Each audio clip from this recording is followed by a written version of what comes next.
boy, Grown Man Business TV. You feel what I'm saying? Now listen, man, you can tap in or you can tap out. But you know my slogan, you know what I suggest, and I suggest you tap in. So let's get right into it. Now you already know time, energy, the highest forms of currency. I know they got y'all here chasing that paper, stacking that cheese, that cheddar, and that mozzarella, but always keep it in the front of your mental Rolodex. That time and energy are the highest forms of currency, my G's, at all times is what it is, and it'll be what it's going to be. A big salute to all my day one investors, everybody that's highly invested in the channel, everybody that understands that we are growing this channel organically, constant elevation. Yeah, we on our way to the top, well over 50,000 subscribers, and we on our way to 60K.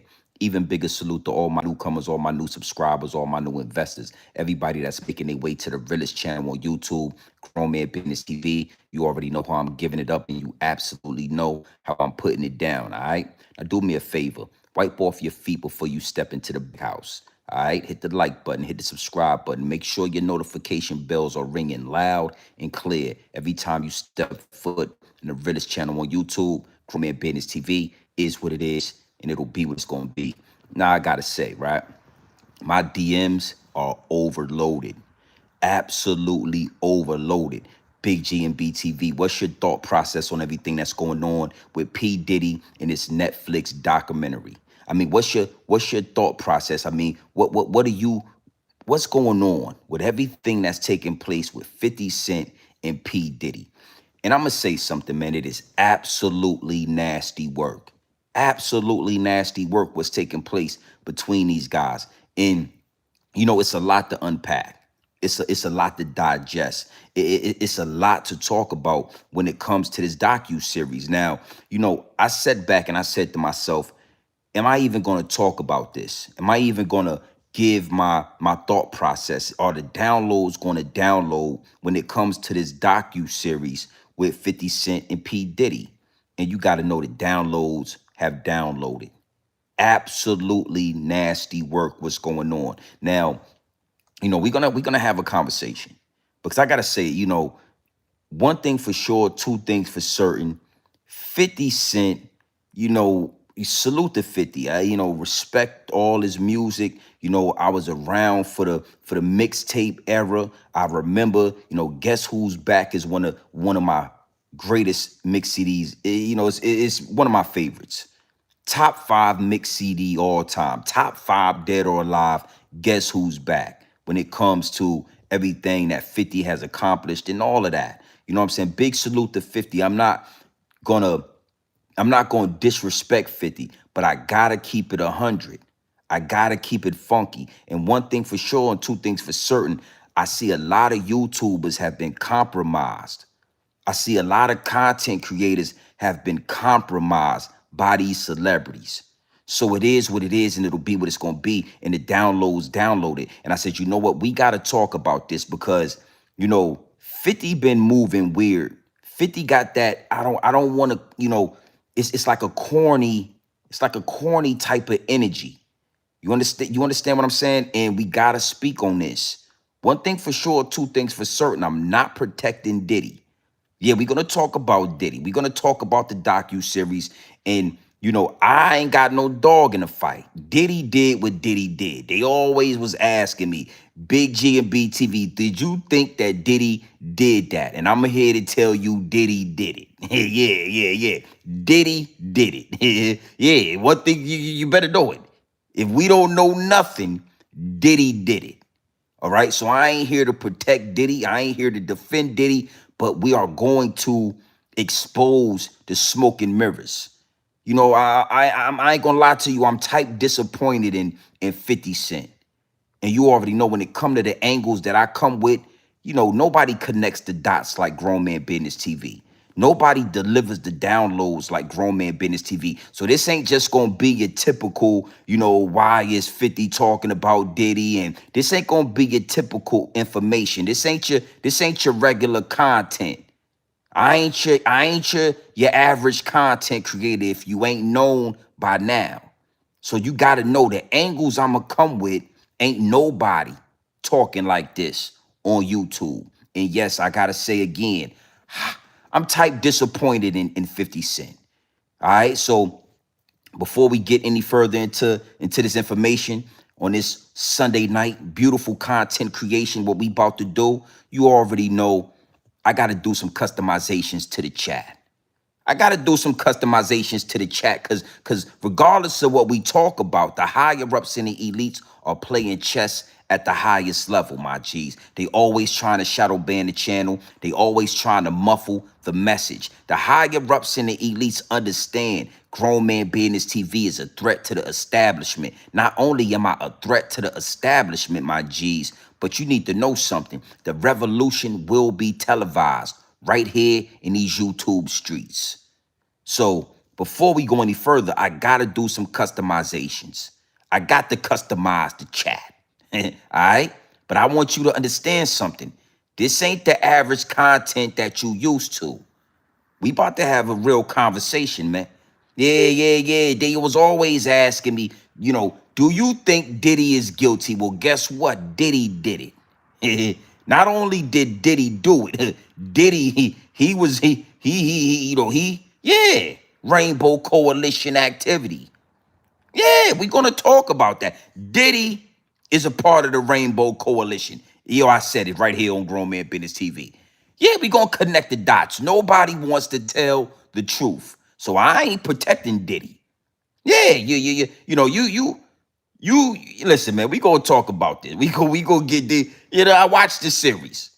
I watched the docu-series. I took my time out of my day and I sat down and I spent a couple of hours watching the docu-series. So I got the right to talk about it. Nasty work. But even more than the docu-series, 50 Cent, respectfully, man. Respectfully. And I'm going to talk to you content creators. I'm going to talk to you YouTubers. And I'm going to connect the dots in all of this. Yeah. Diddy did it. They was asking me, is Diddy guilty? Guess what? Diddy did it. Did he do it? Diddy did it. All right? Big salute to the chat, man. Make sure y'all do what y'all supposed to do when y'all step in the building, hit the like button and all that. All right, you see that right there at the bottom of the chat, right? Before you get in here with your Twitter fingers doing what your Twitter fingers do, moving your Twitter fingers all over the Twitter fingers with the comment sections, all with your Twitter fingers, doing what the Twitter fingers do, all with the Twittering. Hit the like button, hit the subscribe button. Make sure your notification bells are ringing loud and clear every time you step foot in the Realest channel on YouTube, which is Grown Man Business TV. All right? Yeah, we in here. Big salute to the chat. Hit the like button and all that. Now, this docu-series, this documentary, this whole situation with P. Diddy is nasty work on multiple different levels in multiple different angles. Now we're gonna talk about what's on the surface. We're gonna talk about whatever, we're gonna get into this. It's gonna be some comedy in this, but you need to know all roads lead to the higher ups and the elites. That's why my channel is so dangerous, because regardless on who we talking about, if it's celebrities involved, it's not your average celebrity content. It ain't your average celebrity gossip. All roads lead to the higher ups and the elites. All right? So again, you ain't gonna get this with Zippy. You ain't gonna get this with the homie Harlem and nobody else. This right here is pure dope, straight off the brick, directly into the bottles. Okay, so I sat down. I took my time. I kicked my feet up here at the big house and I watched the docu-series. And I expected so much more.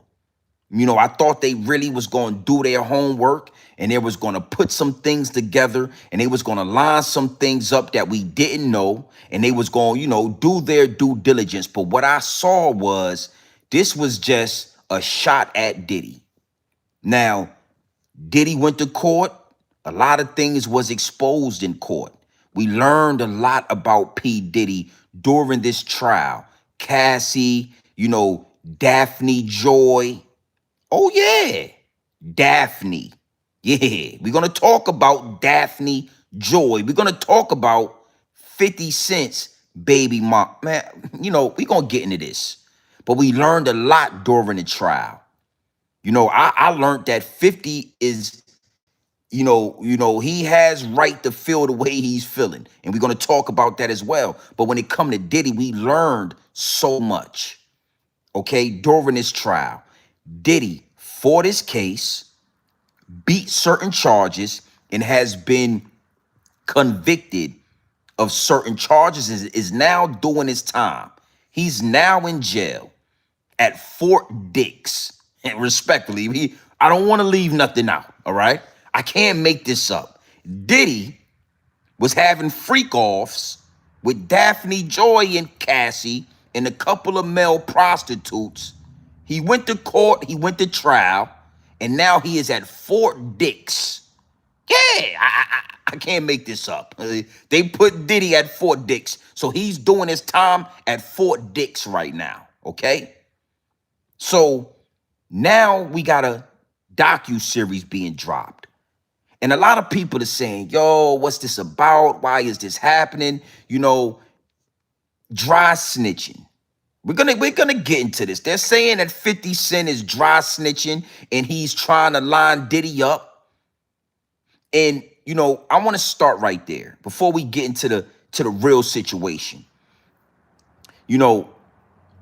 On certain levels is certain devils. On different levels is different devils. So you got to really be able to understand that before you just start giving your opinion and you start spewing information about these multi-millionaires, these music moguls. On their level, on that level, it's multiple different ways you attack your enemy. It ain't gonna be like what you think. It ain't gonna be the street activity. It ain't gonna be, pulling guns and getting in fights and getting in scuffles. On these levels with P. Diddy and 50 Cent and Jay-Z, multi-millionaire music moguls. Oh, these is gangsters in suits. You understand what I'm saying? Assassinating your character is almost more dangerous and more powerful than actually assassinating you. You understand what I'm saying? Assassinating your character is damn near more powerful than me literally assassinating you. So a lot of people don't really understand where 50 Cent is coming from. 50 Cent is a guy who read the 48 Laws of Power. 50 Cent, Curtis Jackson, is a guy that lives his life and molds and strategizes his chess moves on the chessboard of life with the 48 Laws of Power. And one of the 48 Laws of Power is completely destroy your enemy. Completely destroy your enemy. 50 Cent looks at P. Diddy as an enemy in business, as an enemy to his manhood, etc. So we all see that Diddy is down. We all see Diddy is in jail. He is in Fort Dix. Yeah, in the penitentiary, he's at Fort Dix. We all see Diddy is down. But the 48 Laws of Power say it don't matter if he down, shoot him again. It don't matter if he ain't breathing, shoot him again. Make sure he dead.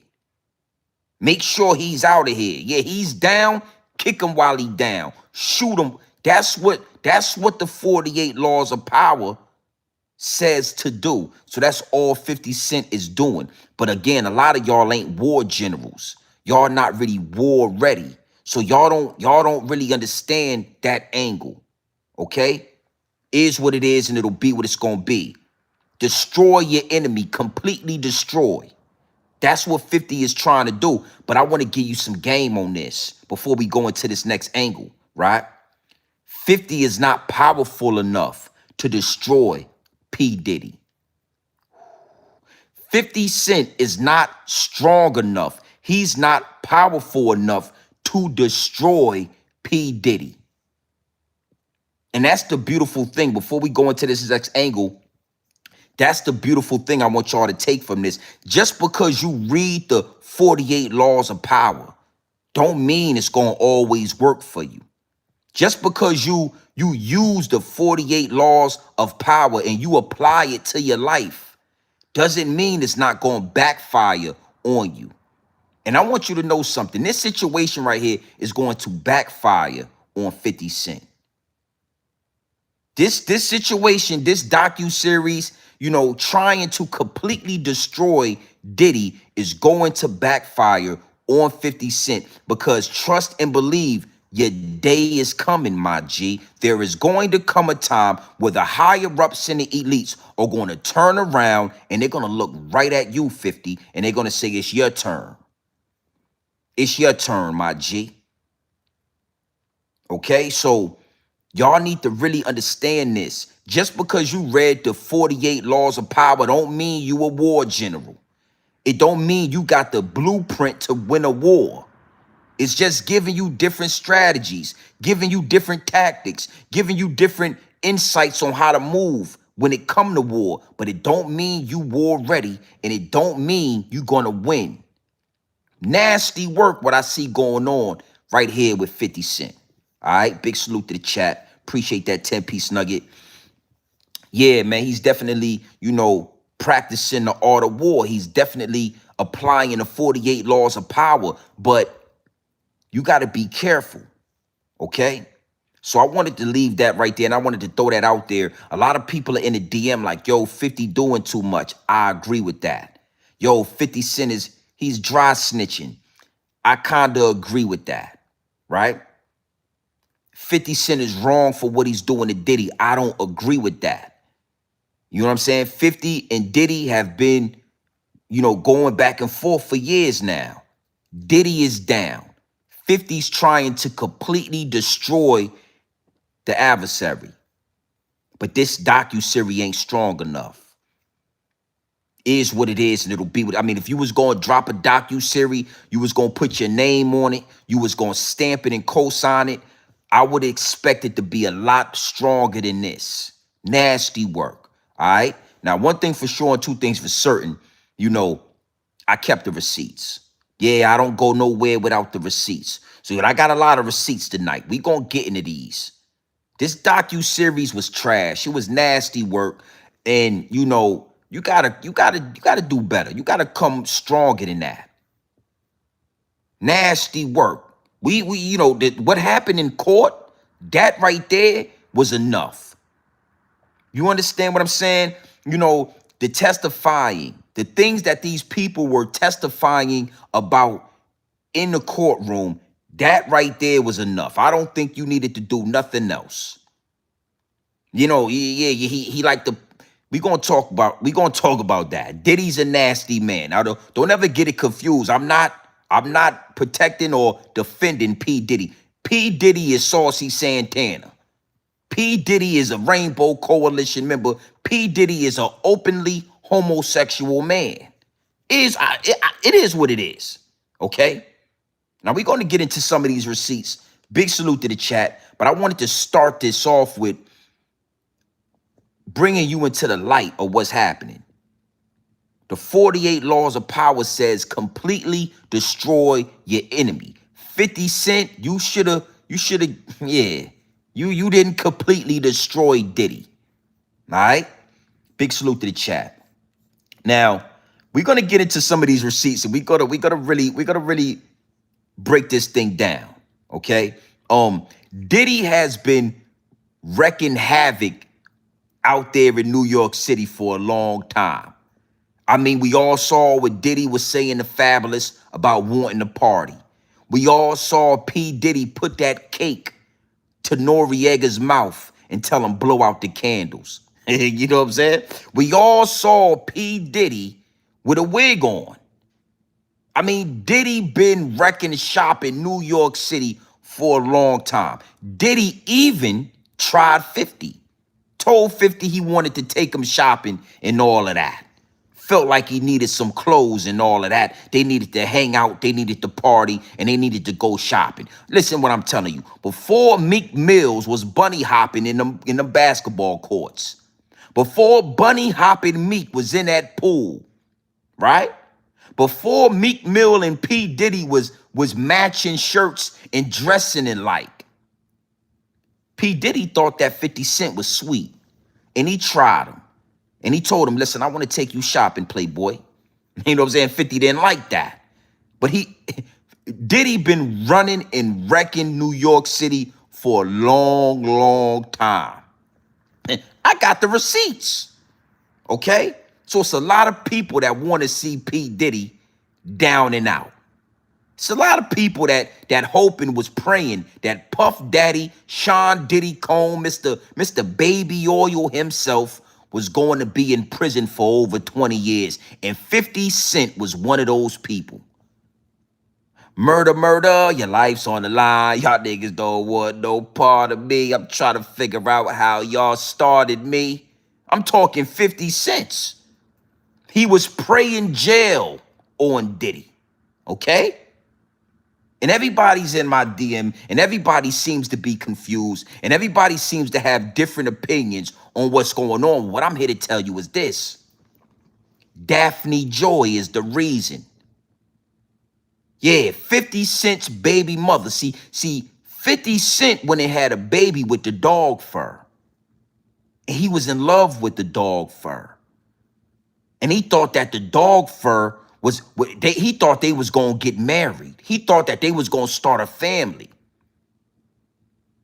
The whole time Diddy was, yeah. Diddy had Daphne Joy doing freak off all-star night. I'm telling you. You think Cassie was freaking off? Cassie won't freaking off like Daphne Joy. Daphne Joy said in court, under oath, she was being paid $10,000 a month to have freak off all-star night where she would get 2 or 3 different male prostitutes and they would have a all-star freak off where everybody was hitting her all at the same time. Now, this is a lady that 50 Cent was in love with. This is a woman that 50 Cent had his son with. You know, after he got done dating the black woman, he went over you know what? I got the receipts. Fuck, it is what it is. Big salute to the chat. 50 Cent, I'm disappointed in you. You know, it don't matter how gangster you are. It don't matter how many times you've been shot. It don't matter how many times you was out there thugging and sliding and drilling. It don't matter. We all got a couple of females or a baby mama or old lady that we in love with. We in love with them. And if they was to go out there and do a freak off with P. Diddy, you know, you gonna start doing some corny shit. You gonna start acting out of character. You gonna be hurt. You understand? You understand what I'm saying? And this is no different. 50 Cent is no different than anybody else. You understand? You know, this shit is corny if you ask me. And only excuse I can say makes sense. 50 was in love with his baby mama. He was in love with the dog fur. Whole time, P. Diddy had her ass doing freak off all-star weekend. Yeah, she was doing, you know what? Fuck it. I got a couple of receipts. Big salute to the chat. Let's find a receipt and let's see what we got going. Let's get into this. Big salute to the chat, man. Hit the like button and all that. Look. 50 Cent isn't the only one playing in his baby mama's candy shop. This week, we found out that the diddler has been astrogliding in Daphne Joy's quesadilla and paying her bills for the past 6 years. As Rob49 will say, what the hell? What the hell? An audio recording of him G-checking her has recently surfaced, and it sounded like Buddy was running the program more than doing any trafficking. Hey, I really don't know what's going on with you, but I just want to just give you a heads up that I'm about to really disappear on you. You feel me? I'm not going to be playing these games with you at all, at all. So I don't know, you think you silent treating me, and you think I'm going to be, nah. You'll have a rude awakening. You'll just have silence. And ain't nobody threatening you, and I ain't trying to go back and forth with no woman. You know what I'm saying? I'm telling you, I ain't got no time for no games. Where my life is at right now, I don't have no time for no games, baby girl. Me and you could be mad, I can have a spat, we can have whatever. Then after that, you better get on your job. That's really, that's all it is. Cause you got me on my job. Nah, it ain't never gonna work like that over here. You know what I'm saying? I was trying not to leave this message, but you have left me no choice. So either you go in the direction of like moving on and shit like that, or you like just like have me just keep moving. Ain't no threat. I'm just being clear. I can't do this shit with you every time you get upset. I ain't gonna lie, that would be a hard intro to a rap song. Basically, Diddy was putting his P down and letting her know that she was out of pocket for making a request and she needed to get back on her job. At first, I didn't know what they were talking about when he mentioned the job, so after doing a little research, I found out that in 2021, Daphne signed a love contract with Diddy and he was paying her $10,000 a month. They would go on vacation, stay at lavish hotels, and frequently do ecstasy. During those hotel nights, Daphne would have sex with other men, often escorts, while he watched. She testified on the stand that on the first night he told her not to use condoms, and that sometimes the sessions will last 3 whole days with encounters with multiple men. She says that she fell in love with him and felt that if she didn't keep having the hotel nights, she would lose him. Here's an excerpt from the trial notes. So Daphne said, "I had promised him an all-star party." The district attorney says, "What's that?" She said, "I bring the top 3 guys all in at the same night." He said, "Why?" "I was with my lover and he liked that. I told him I have to be awake at 8 a.m. I said the last time I got sick." He felt hesitation from me about the all-star party. He asked, "Does my coochie hurt? You're not being straight with me." Bro, I'm not gonna lie, all-star freak-off game is diabolical. Oh, yo, respectfully, this for everybody in my DM asking, this is the issue. This is the issue. Diddy took his baby mama and was having all-star freak-off parties where she would pick 3 or 4 of the best male prostitutes and they would run a train on her. She signed a love contract. Now this shit is next level. This is next level freaky. This is next level. We don't understand this type of freaky. That's why a lot of people are confused. They don't really understand, and they're asking for some type of closing. So they need some type of understanding. Yeah, Diddy got the type of money where he could have your baby mama sign a love contract, pay her ass $10,000 a month, and yeah, let Mr. Marcus and them boys blow her back out and all that over there in the Virgin Islands and send her back home to your son. Kiss him all in his, yeah, she kissing little 50 Cent all on the forehead after she been eating cock for 2 weeks. Came home with $20,000 and all that. Respectfully. It don't matter how gangster you are. It don't matter how big, how super thugged out. We all got a female that'll break our heart, that'll kill our whole demeanor, that'll make us do some corny shit. If we found out the things they was doing with Diddy behind closed doors. Okay? So, we gonna get, it's way deeper than this. Right now, we just scratching the surface. Well over 900 in the chat. Hit the like button and all that. Y'all all in here. Hit the like button. 50 Cent is a scorned baby daddy. He's a man that has this gangster persona, has this mask on, but behind closed doors, he's a goddamn teddy bear. You know what? Let's get into a couple of more receipts. We're gonna go deeper. Oh, it get way deeper than this. But I want to stay right here. I want to show. I just want to show. You know what? Let me do something real quick. I want to make sure we still on the right path, and I want y'all to get y'all. Look at this. Punisher, Look, Captain America, look. Batman, Bert and Ernie. God, 50 Cent deserves full custody after this. So when 50 Cent got word of this, he decided to take it upon himself to post a video to his Instagram with a woman taking 1,000 glizzies to the face. And he put the caption, "No caption needed." For years, 50 Cent has been calling her a little sex worker, and we just thought he was trolling, but after seeing all this, bro wasn't capping. This might be the reason that 50 Cent has never let off Diddy's neck all these years. Take a look at some of these. Look at this old picture that 50 Cent commented under of Young Miami and Diddy. He wrote the comment, LOL Puffy, you better fix this before I get to Miami or you're going to be stuck playing with my O's. LOL. You understand what I'm saying? 50 was in love with Daphne Joy. P. Diddy had her ass doing all-star freak-off weekend.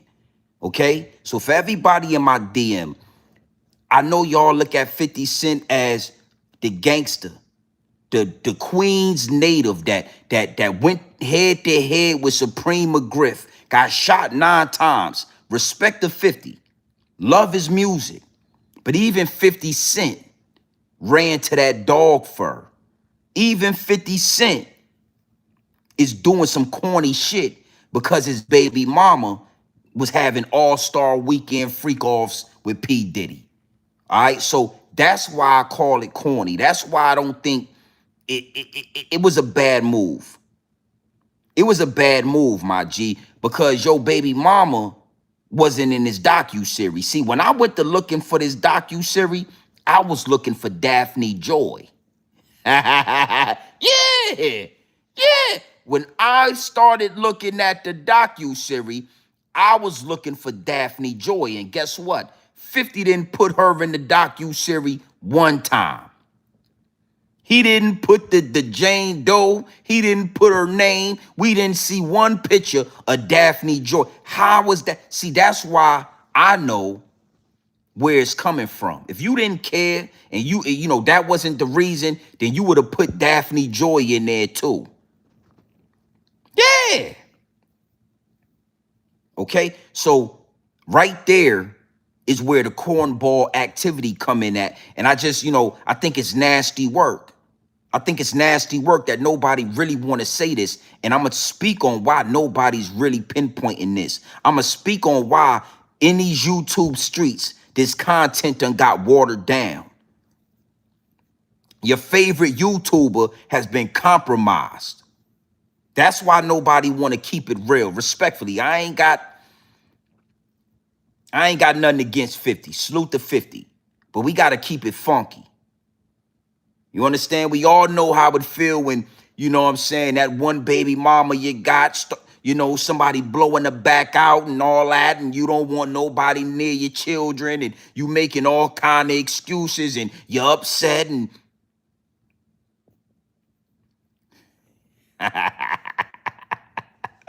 it is what it is, and it'll be what it's going to be. All right? So I wanted to stay right there. I wanted you to understand. I wanted you to really kind of get some context on what's going on.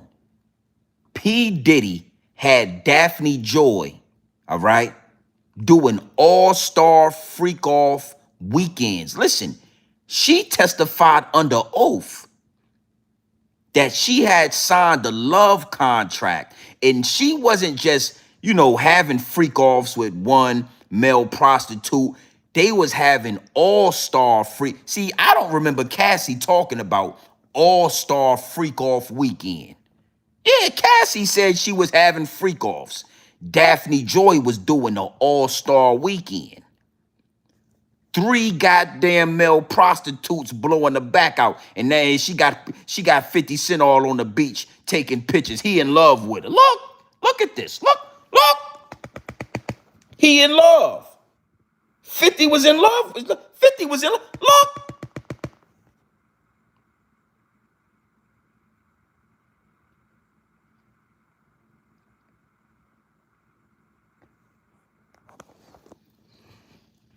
Got 50 on the goddamn beach being a photographer for the weekend after she done ate 3 or 4 cocks with Diddy. Pop pills, did some ecstasy, swimming in baby oil. Got this man, he thought that the dog fur was better than that's a whole nother conversation. Yeah. 50 Cent thought that the dog fur was better than the black woman. Come to find out, the dog fur was, Diddy, yeah, nasty work. Okay, so now we know why Diddy had a problem and why 50 Cent always got something to say about Diddy. Now we know. Look, let me show you something. This man was a goddamn, they was a family. Look.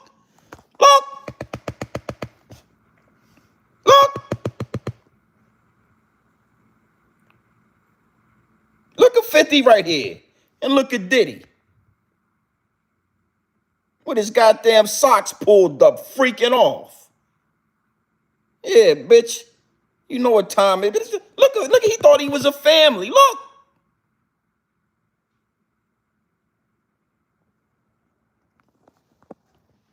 That's it. Listen to me. That's enough to make a grown man cry. That's enough. That's enough to make a grown man cry. All right? Come to find out your baby mama having all-star freak-off weekends, getting her back blown out, 3-4 niggas ramming it down and all that. You walking, you holding hands, and she done been in goddamn Turks and Caicos for 3 weeks, having 24-hour freak-offs with Diddy and all. Respectfully, I'm just saying.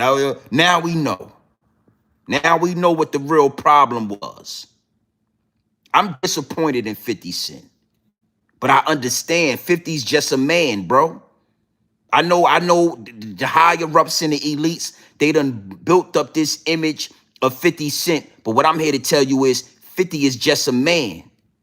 Very strategic, smart man. And we're going to get into that. But he's just a man. And when your baby mama getting her back blown out by 4 male prostitutes, that's enough to make a grown man cry. Yeah, that's enough to make a grown man cry. Okay? Now let's move forward. Let's go into another angle. Let's get deeper with this. All right? Because again, 50 Cent got an issue with Diddy, and he's trying to destroy Diddy. And I'm not protecting Diddy or defending Diddy. Diddy is a homosexual man. Anytime you get to playing with sperm and you get to rubbing, anytime you get to playing with certain activities behind closed doors, it is what it is. You're a homosexual. You're a Rainbow Coalition member, respectfully. So I ain't got no dog in the fight. But it's nasty work because it's always yes, sir, no, sir, when the white man walk in the room. It's always yes, sir, no, sir, when the dog fur come around. And this is where we gonna get deep at. This is where we get off of comedy time, we get off of comedy hour, and we go deep. We go to another level. These are the dots that I'm about to connect that nobody is connecting. These dots that I'm about to connect is the reason my platform is so powerful. It's the reason why my voice is so powerful. It is what it is, and it'll be what it's going to be. Because regardless on what's going on, the higher ups and the elites got their hands in the pot. They always got something to do with the situation. All roads lead to the higher ups and the elites. All right? 50 Cent has no problem trying and working and doing his due diligence to destroy P. Diddy, a fellow black man. Like him or not, if you like how he do what he do behind closed doors, if he's a homosexual man, whatever his vices and his issues are, he's a black man. He's a part of the culture, if you like it or not. Everybody y'all shaking hands with on that level, they get down like P. Diddy. Everybody you shake hands with on that level, everybody you do business with on that level, they get down like P. Diddy or they get worse than P. Diddy. You understand what I'm saying? So 50 Cent could have exposed a lot of people. 50 Cent had the opportunity to expose a lot of people. It's way more people at that level to be exposed, doing way worse things than Diddy. One thing I ain't heard is that there was no kids at those freak-offs. There was no sex trafficking of minors at them freak-offs. See, it's a lot of people that 50 Cent rubs shoulders with. Oh, yeah, they get down with the little ones. They get, yeah. Those liquor conglomerates, those billionaires, those dudes is type that's on the Epstein files. It's a lot of Dog fur having people on that level that 50 Cent could make a docu-series about. But you know what? He'll never do that. Because it's yes, sir, and it's no, sir, when that dog fur walk in the room. Oh, yeah, I got the receipts. I got the receipts. You understand what I'm saying? So it is what it is, and it'll be what it's going to be. It's always easy, to destroy somebody that look just like you. It's always easy to destroy somebody from the same culture you come from. But when it come to really doing the work, all of these celebrities are puppets. All of them. Notice how Cat Williams didn't say one dog fur having person's name, one higher up and elite name on that Shannon Sharp interview. He didn't say nobody name that matters. He said something about Steve Harvey. He said something about everybody in the culture, but he didn't say one name of them little hat people, not one. Same thing with 50 Cent. Now let me give you some context on where I'm going with this. Let's get into another receipt. Big salute to the chat. Oh yeah, it's gonna get real. I got more to say. I'm gonna stay right here on 50 for right now, and then we're gonna get back and we're gonna lock in with more, with this docu-series. I wanna play a receipt for you. All right. We're gonna listen to this receipt, and then we're gonna go deeper into this. You got all this energy for P. Diddy, and I understand why he was having freak off all-star weekends with your baby mama. Your baby mama, she kissing little 50 on the forehead. She ain't cleaned her teeth. She ain't had her mouth cleaned out. Diddy been, come on, I understand your anger. But you could have made a whole docu-series on Jimmy Iovine robbing you for $20 million. See, it's so many different levels to this. It's so many different ways you could have went about this. You could have really took your power and applied it. You took the easy way out. And it's going to backfire. You thought it was, you took the easy way out. Everybody's already down on Diddy. Everybody's talking down on Diddy. So you know what? You go ahead and try to put the icing on the cake and all of that. But when it come to that dog fur, even 50 Cent is yes, sir, and no, sir. When it come to white people, 50 Cent is on his best behavior. Let's get into this receipt. Big salute to the chat. Look. I heard a rumor, I've heard this from day one. 50 Cent was old. It kind of went sour with him and Dre's relationship, him and Jimmy's relationship, and he kind of wanted to get off Interscope, and they didn't want to let him off. So he audited them. There's more ruthless people in the business world than in the street. He found out 13, 14 million or 18 million that they owed him. And from what I heard was he said, just let me off the label. And that's how he was able to get off the label to go be 50. 50 Cent is going indie. Own Imprint G Unit Records are parting ways with Interscope Records. They owed him like 13, 14. He was like, just let me off the label. This is 3 albums. They owed him 18 mil. And was like, just go. I found Jay-Z's auditor, right? So he goes and he finds over $600,000 that the label hid from me. I was like, wait a second. I realized all my peers didn't know this. And the way I got off of Universal and they didn't want to let me go is I told them, if you don't let me go, I'm going to go teach all these guys on the label how to do an audit. And they let me go because of that. Now, I'm going to play that one more time, but I want to give you some context on what this receipt is basically telling you.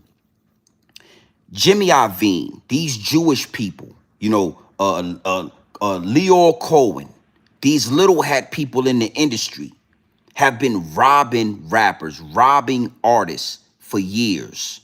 For years. I mean, you come in, they tell you haven't recouped the money yet. They've been robbing you for years. 50 Cent's no different. 50 Cent does 800,000 the first week. He does another 800,000 the second week. 50 Cent first album is the only album in music history that did 2 weeks the same numbers. It didn't decline. It didn't go, the first week didn't decline. Okay? After he does his money, they make the money, everybody's getting rich. 50 Cent wants to leave the label, right? They don't want to let 50 Cent go. They got Jimmy Iovine is the puppet master. He got Dr. Dre robbing 50 Cent. Everybody's robbing them. So what 50 Cent do? He go and he audits the company. Come to find out it's $18 million. Them little hat people, the higher ups and the elites, was robbing him. $18 million hidden out somewhere. You understand what I'm saying? That's how he got out of that record deal. Now, if you ask me, as grown men, as pillars in the community, you know, dudes like we really, you know, these guys, they say they really want to push the culture forward. Why not do a documentary or a docu-series on auditing the labels? Why not do a full docu-series explaining to artists, new and old, that the first thing you need to do is get a lawyer and have that lawyer audit the record label? Why not explain that? See, I would have much rather seen a docu-series on that.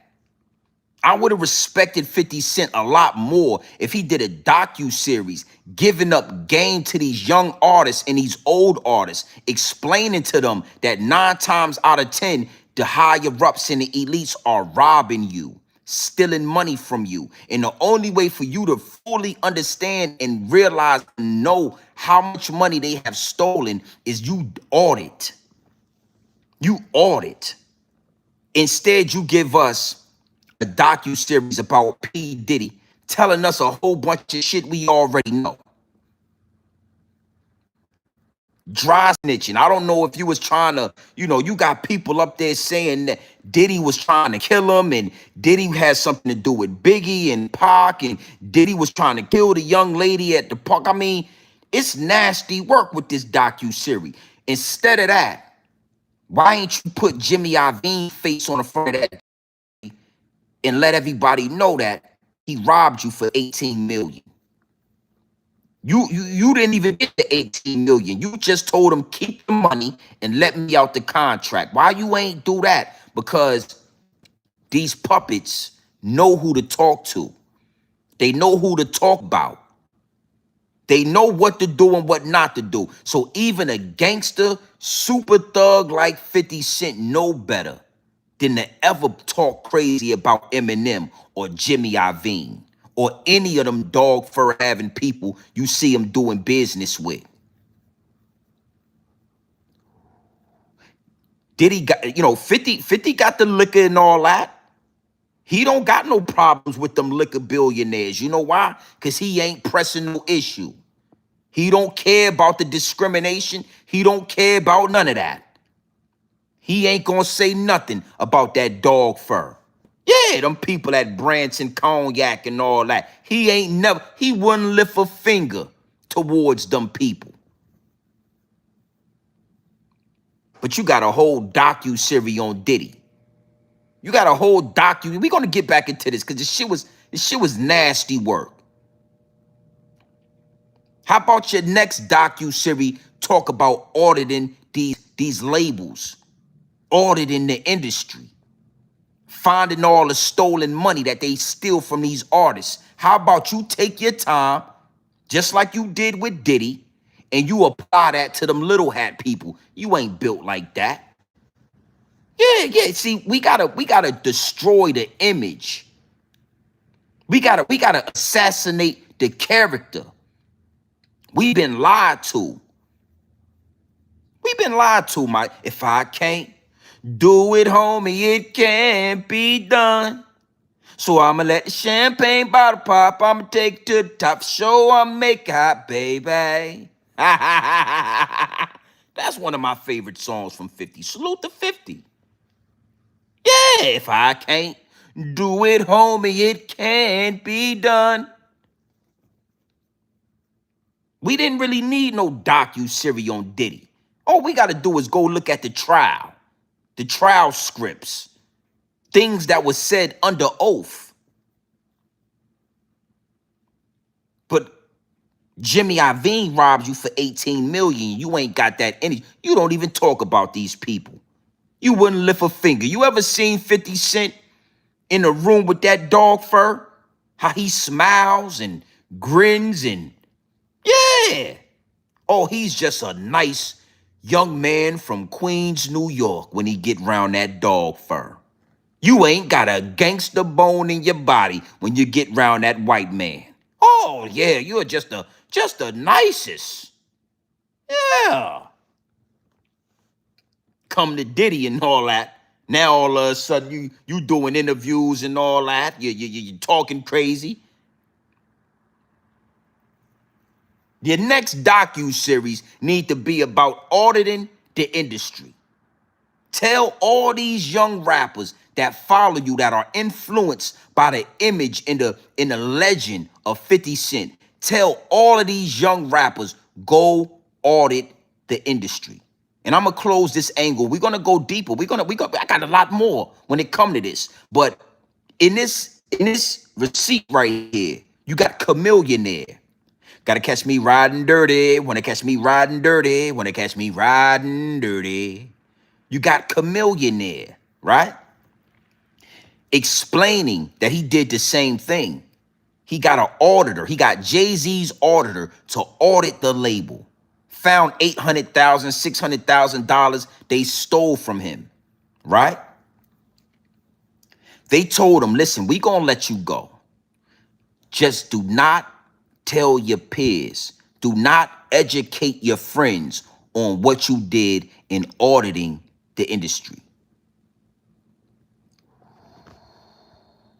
They'll let you out of a contract if you threaten to audit because they all steal. The higher ups in the elites are stealing from all of you. Okay, it's nasty work that I had to say it. 50 Cent know all about it. Chameleonaire know all about it. Why we ain't got a docu-series about that? Is what it is and it'll be what it's gonna be. Because again, independent content creation, right? I have no allegiance. There is no strings attached. There is nobody pulling the strings like Geppetto when it come to Grown Man Business TV. And we're gonna talk more about that. Because the more I sit down and I watch this documentary, the more the downloads downloaded. The more I realized and I understood exactly why we have seen an influctuation of celebrities mentioning YouTubers. Okay, let's get right into this angle. Fuck it. We're going to get this receipt going, but I want to stay right here. It's been a whole fluctuation of celebrities mentioning YouTubers. You got 50 Cent saying, put it in the comment section. You got Tony Yayo mentioning YouTubers. You got Hassan Campbell and Mason Betta. See your eyes, Ohio. And we're gonna rise to the top. You got Mason Betta and Hassan Campbell having dinner dates together, cutting steaks and all of that. Yeah. And you got to sit back and ask yourself, what's going on? Why all of a sudden the same rappers and the same actors that was calling YouTubers corny now mentioning YouTubers, having dinner dates with YouTubers? I was murder. P. Diddy named me pretty. Did it for the money. Now can you get with me? Niggas want to know who is he. He gets busy. Spray so much Izzy. My girl gets Y'all having dinner together? Where is this coming from? I'm going to tell you where it's coming from. Again, 50 Cent is a genius. He's a war general. 50 Cent understands how powerful our voices are. How powerful our voices are in these YouTube streets. So before it get to a point where we get to looking at 50 Cent, we get to seeing the corny activity, we get to talking down, we get to really, analyzing how he moving, he start rubbing shoulders with y'all. He start posting y'all on Instagram. He start giving y'all shout outs. So now you've been compromised. Now you gonna think twice about speaking down on 50. 50 been showing me love, man. I ain't gonna say that. now you become biased. You understand what I'm saying? You think Hassan Campbell's gonna talk crazy about Mason Betta? Huh? Mason Betta. Nah, he not gonna say nothing. We all know Mace had dildos on his sink. P. Diddy left the dildo next to his toothpaste in his toothbrush and all that. We all know that, right? We all heard Cameron say when he went to use the bathroom, it was a goddamn dildo on his sink. You think Hassan Campbell gonna talk about that now? Nah. Not after Mace took him out to dinner and all that. Yeah. Hassan Campbell forgot all about the dildo on the sink over steak. Yeah, a steak dinner. Yeah, a steak dinner with sweet tea and all that. Now all of a sudden you forgot about the dildo. Same thing with Tony Yayo and 50 Cent. It's going to come a time where the humiliation ritual is going to hit 50. And 50's going to expect Zip with the Drip, 050 The Movement, Harlem Legend, etc. He's going to expect them not to have harsh words. Yeah, not after I posted you on my Instagram channel. I gave you shout outs. I gave you an alley hoop. I gave you an opportunity. When it's time to talk down and when it's time to be real about what 50 Cent is doing, y'all ain't gonna talk crazy, right? I showed y'all love. Y'all have been compromised. See, I had to really sit back and see. It's no hate. Big salute to everybody that's making moves. We all controlling the algorithm. But I'm starting to see celebrities, they doing more and more shoulder rubbing with content creators. Last year, they was calling content creators lame YouTube niggas. Oh man, mind your business. Niggas is up here talking about me, lame ass YouTube niggas. And now these same celebrities is shouting out the YouTubers, taking them on dinner dates, buying them steak. See, me personally, right? I could never forget Cameron exposing that he found it was a goddamn dildo on your sink. That's the first thing I gotta ask you, Mace. We can go have steak. You want to go out and have dinner? No problem. My first question is, why was Diddy leaving dildos next to your toothpaste and all? And the brownstone got 4 bathrooms in it. He just decided to leave a dildo in your bathroom. It is what it is. 50 Cent, a 4-series document. You got a docu-series with 4 episodes. Not one episode got Daphne Joy in it. Why is that? She's a part of the case. She's a part of the story. Your baby mama is a big part of the freak off situation.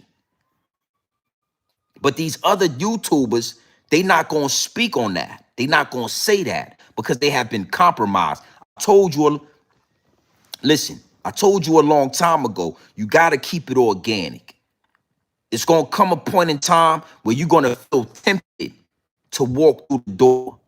And the higher ups and the elites are going to find different strategies and different ways to really walk your little ass through the door, the Nori door. You're going to find different ways to walk you through the door. Y'all rubbing shoulders with these celebrities in the manner that y'all are rubbing shoulders with these celebrities. You got one foot in the door and one foot out. I bet you one of these YouTubers, Zip with the Drip, all these, I bet you they won't talk crazy about 50. Because 50 posted them on his Instagram. 50 Cent put it in the comment section. Tony Yayo, he on Vlad TV shouting niggas out. Grown Man Business TV is the wild card. I'm the Yosemite Sam of the YouTube streets. I'm the only one with 2 guns blazing at all times. You had a dinner with Mason Bethel, see Northside Ohio, and we're gonna rise to the top. You had a steak dinner with Mason Bethel, and you didn't ask him why was Diddy leaving dildos on his goddamn bathroom sink. You didn't ask him that, did you? Did you? Did you? You didn't ask him. You forgot all about the deal. Yeah, nigga bought you a steak dinner. Forgot all about that. Compromised. It is what it is, and it'll be what it's gonna be. All right. Now, I only bring these downloads because my subscribers have subscribed to the real. They only want the dope straight off the brick directly into the bottles. You know, you can shout me out. You don't gotta shout me out. You know, it's celebrities that reach out to me in the DMs and all that. Salute to the blue checks that lock in with grown man business. But you gotta know something, man. That is what it is, and it'll be what it's gonna be. It gotta be organic. I'm not going no other way. Okay? Now, with all that being said, it is what it is, man. You know, guess who's back? Top 5 mixtape, Dead or Alive. I love that. I love that mixtape. Get Rich or Die Trying, classic album. All right? But we gotta be real about this. You know, I don't know. You know what I'm saying? 50 Cent, Rick Ross, correctional officer, you know, docu-series. It's all kind of in the same fucking boat. You know, 50 Cent, 5-0. It's all kind of feeling the same. All right? Yeah, they walked you through the door. You YouTubers, you've been jumping around, you've been clapping your hands, you're going on dinner dates and all that. I guarantee you will not hear Hassan Campbell say one bad thing about Mason Bethel. See Northside Ohio. I was murder. P. Diddy named me pretty. Did it for what did you do for the money when he named you pretty? When you wrote that song, you said, I was murder. P. Diddy named me pretty. I did it for the money. Now, can you get with me? People want to know who is he. He gets busy. Sprayed so much Izzy. What is Izzy? When you were spraying the Izzy and all that. What is that? What did you do for the money? Because Cameron said it was dildos on your bathroom sink next to your toothpaste and your toothbrush. I'm going to leave that right there. Mason Bethel, tell Hassan Campbell to talk about that. He ain't going to talk about that. Now you know why these rappers and these celebrities is rubbing shoulders with you YouTube niggas. To make sure you don't talk crazy in these YouTube streets. All right?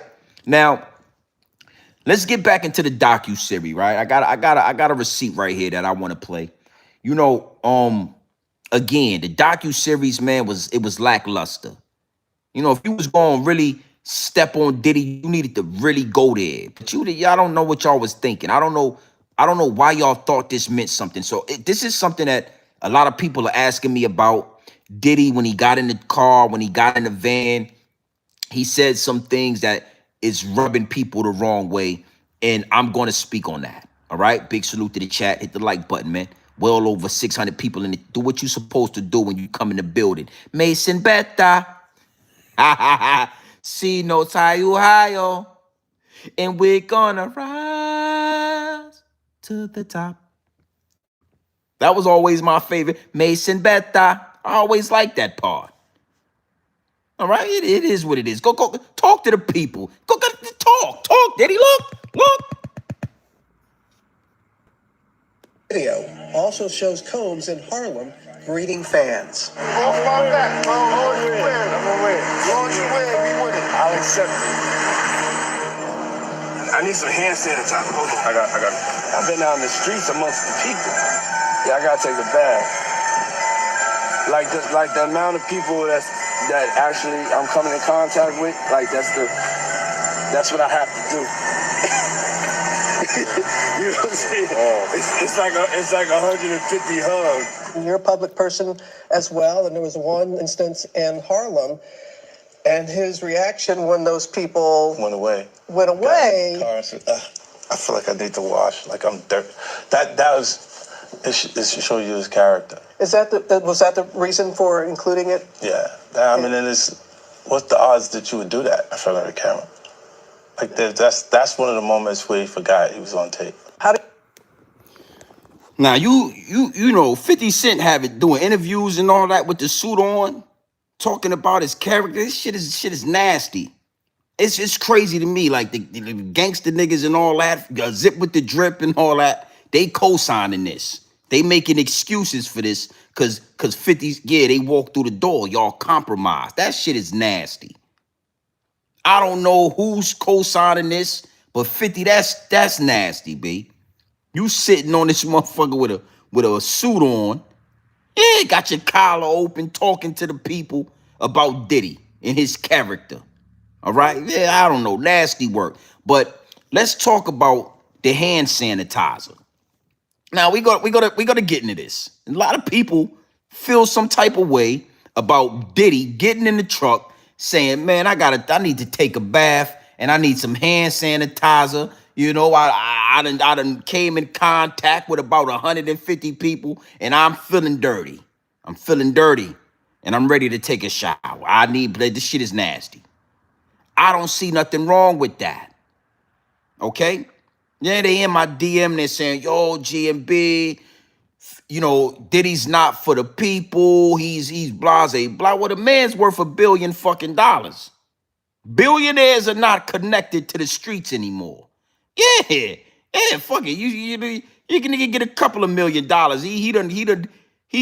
Look at Charleston White. Motherfucker get a couple of million. He ain't even connected to the streets. So Diddy is a long time. He is not connected, okay? But I agree with Diddy. First off, he took this young man's jacket, right? A young fashion designer. He took his jacket. He wore it. He took pictures with it, did promo. You understand? He took the jacket. He wore it. Now, this is a random person on the street. He just put on a random nigga jacket. You got dry skin and dead skin that break off. You can't see it. It's microscopic. Yeah, you put your jacket on in a scully. You got dead skin and dandruff flying all over the place. You can't see it. But Diddy, he put the jacket on, right? He's walking down a New York street. He's shaking hands with the people. Now, I'm going to tell you something, and I don't want to disrespect New York City, because this applies anywhere, but especially in New York City. You get to walking around New York City, putting on random jackets, shaking dirty ass hands. Yeah, you need to put hand sanitizer on. You ever been in New York City? Do you know how filthy it is in New York City? Respectfully. I'm just saying, respectfully. Do you know how dirty it is in New York? I touched 2 people in New York, man. I need hand sanitizer. Yeah. Yo, what's up, bro? I dap you up. Yo, GMB TV, what up, homie? I dap you up. I'm going to go in the inside pocket, and I'm going to get a couple of sprays of hand sanitizer. I keep the hand sanitizer on me, respectfully. Especially in, what did Jay-Z say? Never trust grimy ass New Yorkers. When the heat's off, when the top's off it, get on my lap, I'm that cautious. Never trust grimy ass New York. I'm not trusting 100 grimy ass New Yorkers. So y'all mad at Diddy because he got in the truck and he said he wanted to take a shower because he been rubbing shoulders with you grimy ass New York niggas all day long. You mad at Diddy because he got in the truck and he asked for some hand sanitizer. See, 50, that shit is nasty work. You know what I'm saying? And I might be the only one on YouTube that's gonna say it respectfully. You know what I'm saying? I got a lot of love for 50. If I can't Do it, homie, it can't be done. So I'ma let champagne bottle drop. I'm take to the top. Show I'm make it hot, baby. I'm just letting you know I rock with 50. I know the songs and all of that. But ain't no goddamn way you gonna tell me I done shook 100 nigga hands, grimy ass New Yorkers. I got another nigga coat on and all that. Look, I'm gonna show you. I got his coat and all. I'm spinning around and I'm saying peace to the Middle East because I'm showing his coat off. I get in the truck with my people. Now I can't say, man, these some dirty ass New York niggas. I don't want to be around these dirty ass niggas. Hey, give me some hand sanitizer. You got some hand sanitizer up there? Pass it back. Now all of a sudden you on TV talking about that just shows his character. I mean, why would he say like motherfucker? Because I 50 Cent, you got some fucking explaining to do, man. You done got Hollywood, man. Yeah, man, that shit is disgusting, man. That ain't the respectfully. I don't know you. I don't know you personally. But for you to get on camera and talk to these people, man, ask for hand sanitizer. Niggas in my DM, yo, GMB, did you see the docu-series when Puffy was, come on, son, what the fuck? The man asked for hand sanitizer. Let's look at this. Look. Video also shows. Look, grimy ass New Yorkers right here. Look at the grimy. Look at this. Look. Homes in Harlem greeting fans. Look. Grimy ass New Yorkers, man. He motherfucker touching palms and all that. They rubbing palms together. Look.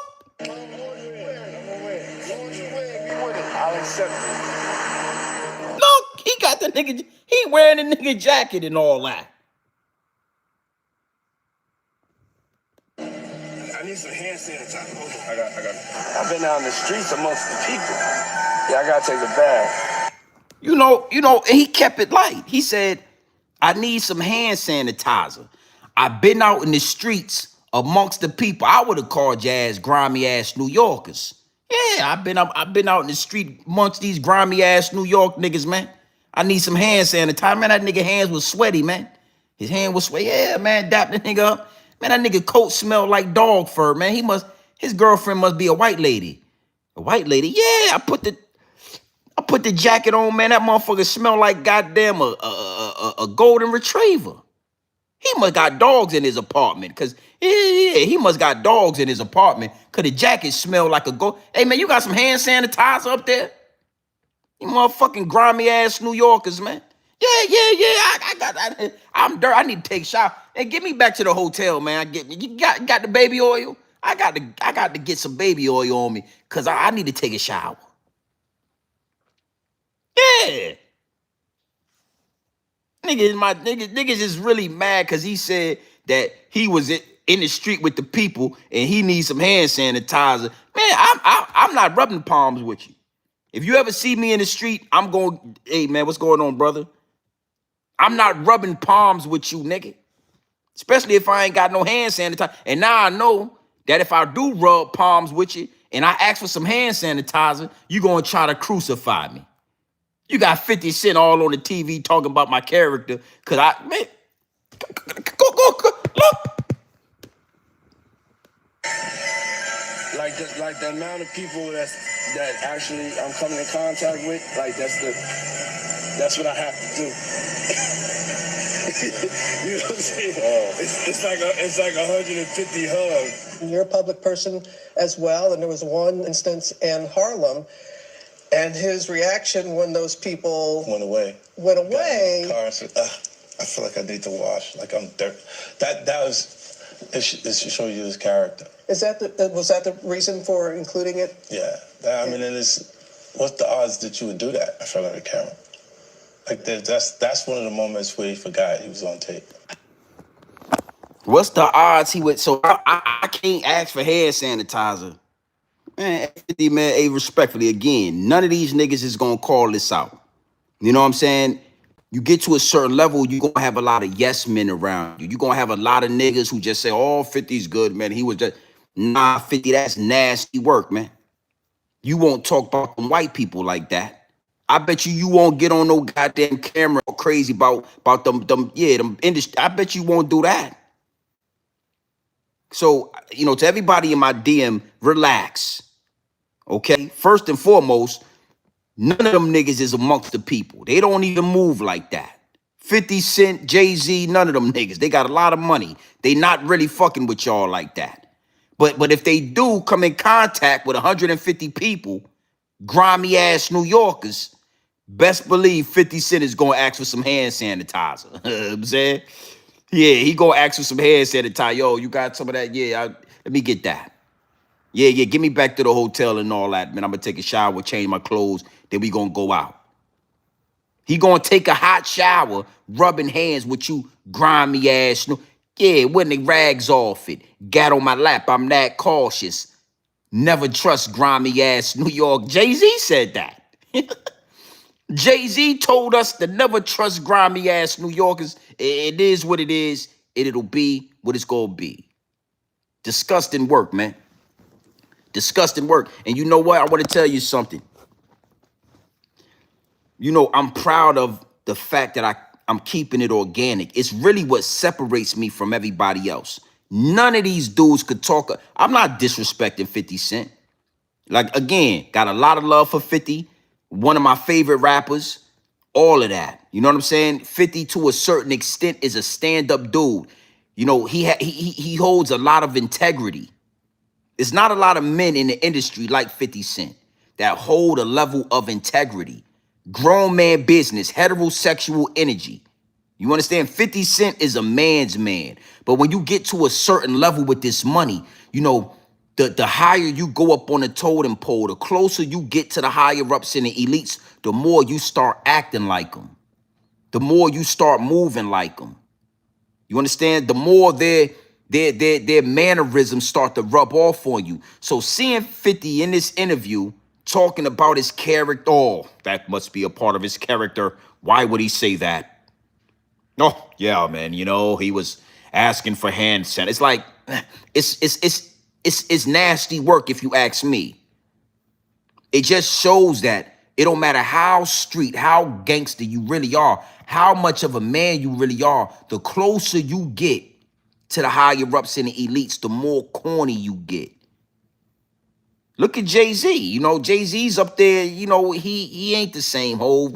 He's $1 billion Hove now. This nigga's weird. He get to walking around, his big ass dreads is laying down and all that. We don't know what the fuck is going on. That's what's happening to 50 Cent. The beautiful part about it is this. And again, I haven't walked through the door. I'm not compromised. So I can say these things. The beautiful thing about this is 50's time is going to come. The higher ups and the elites, it don't matter how much you kiss their ass. It don't matter how much you play the game. There will be a time where you will be worth more, dead or alive. You will be worth more under a humiliation ritual.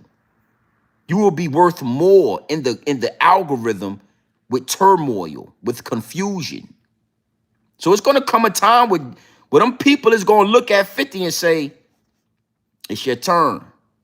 And we'll be here. We'll be here to do content and talk about it.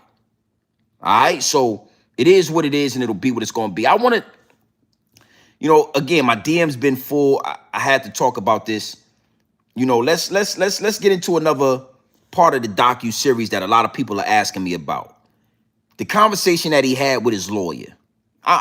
This shit is not rocket science, but a lot of people feel some type of way. All right, so let's get into that. And after we do this last receipt right here, I'm gonna go into different angles and different, receipts on why I'm not defending Diddy. All I'm saying is, why y'all got all this energy for Diddy? We already know he a homosexual. They done expose his sex life. We know he'll put a foot in your ass. He with the gorilla pimping. We already know Diddy a freak. We already know. It ain't nothing else you could say about Diddy. We already know. But why y'all ain't got this energy for Michael Jeffries, the man, the CEO of Abercrombie and Fitch, the clothes and all that. He got the same charges as Diddy. Why y'all ain't? We gonna get into that. Big salute to the chat. Let's get into this receipt. Look. 6 days before his arrest, Diddy was caught on hidden camera saying words that would haunt him forever. His own words. I don't think it's working. I listened. Own confession. 50 Cent executive produced it, and now it's the #1 show on Netflix, beating Stranger Things. Diddy's lawyers are suing, claiming it's a hit piece, but you can't unsee the truth. Sean Combs, The Reckoning just dropped on Netflix. 4 parts, all the darkness, no filter. 6 days before his arrest, Diddy was caught on hidden camera saying words that would haunt him forever. His own words. I don't think it's working. I listened. Own. Now, when he was talking to these lawyers, he said, listen, man, the plan is not working. The strategy is not working. You know, in the eye and public opinion, we are losing. I want y'all to regroup. Y'all are the professionals. I want y'all to figure this shit out, and y'all call me back. And people feel some type of way about that. And it's like, bro, this is what happens in the court of law, especially when you got 10, 20, $15 million lawyers. You know, you spending millions of dollars in lawyer fees. You get to talk to them. You are the coach. And the reason why I wanted to elaborate on this a little bit more is because we've seen a lot of things happen with these rappers. You know, Tax Stone and these other rappers like Gunna. And they say, oh, well, his lawyer said this or his lawyer said that. No, when you pay a lawyer, they work for you. You are the coach. You are the quarterback. You run the plays. If your lawyer go in there and you end up doing some shit that's snitching or telling or talking, you don't get to blame that on your lawyer. So Diddy's doing exactly what he's supposed to do. And a lot of you rappers need to take notes on that. Don't let your lawyer do some shit. You don't like it. You see is wrong. You tell your lawyer, we ain't doing that. Go back into the huddle, figure something else out, bring it back to me tomorrow. But we not doing that. Simple, man. Like, I didn't understand the outrage about it, but let's just get it understood, man. Diddy did exactly what he was supposed to do. They was trying to give Diddy life in prison. They was trying to do Diddy like R. Kelly. Diddy got 3-4 years or something like that. That nigga won. He beat the feds. Salute to that. I don't, you know, what you do in your bedroom is your business, and it's our business, right? But you beat the feds, I'ma salute that. All right, so I didn't understand where the outrage was coming from. Oh, but that, again, I don't like why is 50 so, well, we know why 50's so adamant. We know why you shooting all these weird ass cheap shots at Diddy, because he had your baby mama doing all-star freak off weekends and all of that. Yeah. I did. You don't hear Zippy and these niggas talking about that. They being paid. They been sent alcohol. Yeah, that's a whole nother live stream. Your baby mama, yeah, I don't know if I would let you kiss my son anymore. Your ass wouldn't be kissing my son. Not with a mouth like that. Yeah, nah, hell nah, bitch. Nah, shawty. Keep your goddamn mouth to yourself. I'll explain to Lil 50 Cent when he get older why you ain't allowed to kiss your mama. Yeah, don't kiss your mama on the mouth. Yeah, don't kiss her on the mouth. Hey, whoa, what you doing? Yeah, hey, don't. Give me some hand sanitizer. She kissed you on the forehead with that mouth. I'll get the motherfucking court transcripts and I'll let baby boy read it. Read that, son. Take that and go ahead and read that. Take that in the room and read that and come back out and tell me what you think about it. With your mama under oath telling the people she was having 2-3 goddamn male prostitutes blow her back out.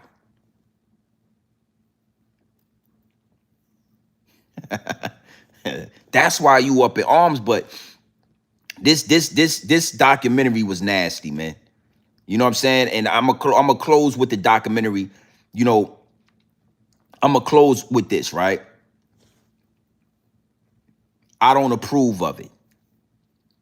I got to give it a thumbs down. I can't give it a stamp of approval. I can't rock with it. I can't condone it. You know, all the way around, I think that shit is nasty work. And it speaks volumes to the character of 50 Cent. It really is exposing your character. When it come to like real men, right? Looking at this docuseries, it really make us look at 50. We already know P. Diddy is P. Diddy. Ain't nothing more you could tell us. The fact that you co-signed this docuseries, man, just shows that, you know, behind all that money and all that jewelry, it's a lot of lame shit in there. You know, I always looked at, like, even the way 50 dressed, right? 50 wear weird shit. I've seen 50 wear, like, it's like certain things that he wear where I say, like, 50 was like a corny dude. He just was a boxer and he's a leader and he's a bully. But really, like, when you look at his fashion, you know what I mean? When you look at how he, like, he's like a corny dude. When you see him in the pictures with Daphne Joy, that's really the corny side of him. Like, that's like the corny side of 50. Respectfully, I'm not trying to be mean and nothing like that. I'm just saying, look at this nigga. Look. That's 50. This is the side that I'm talking about. This is the side of 50 Cent that did that docuseries and all that. See? See, we know this 50 Cent right here. This the 50 Cent we know right here. This is the gangster right here. Right? This is the 50 that did that docuseries right here. Look. Look at this. Look at this.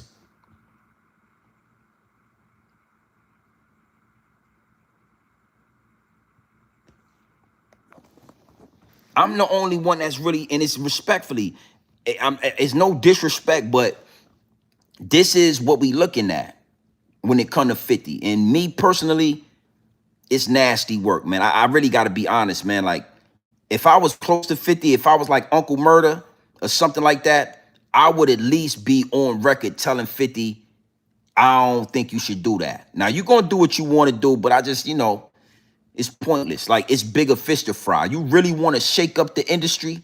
You really want to shake this shit up? Do a whole documentary on Jimmy Iovine. How he blackballed you out them headphones. How the industry robbed you of $18 million. That shit right there gonna put you want to shake some shit up, that's what you should have did. And then you do what you want to do. But I'm at least gonna say it. You know what I mean? So it is what it is. It'll be what it's gonna be. Now, what I want to do, right?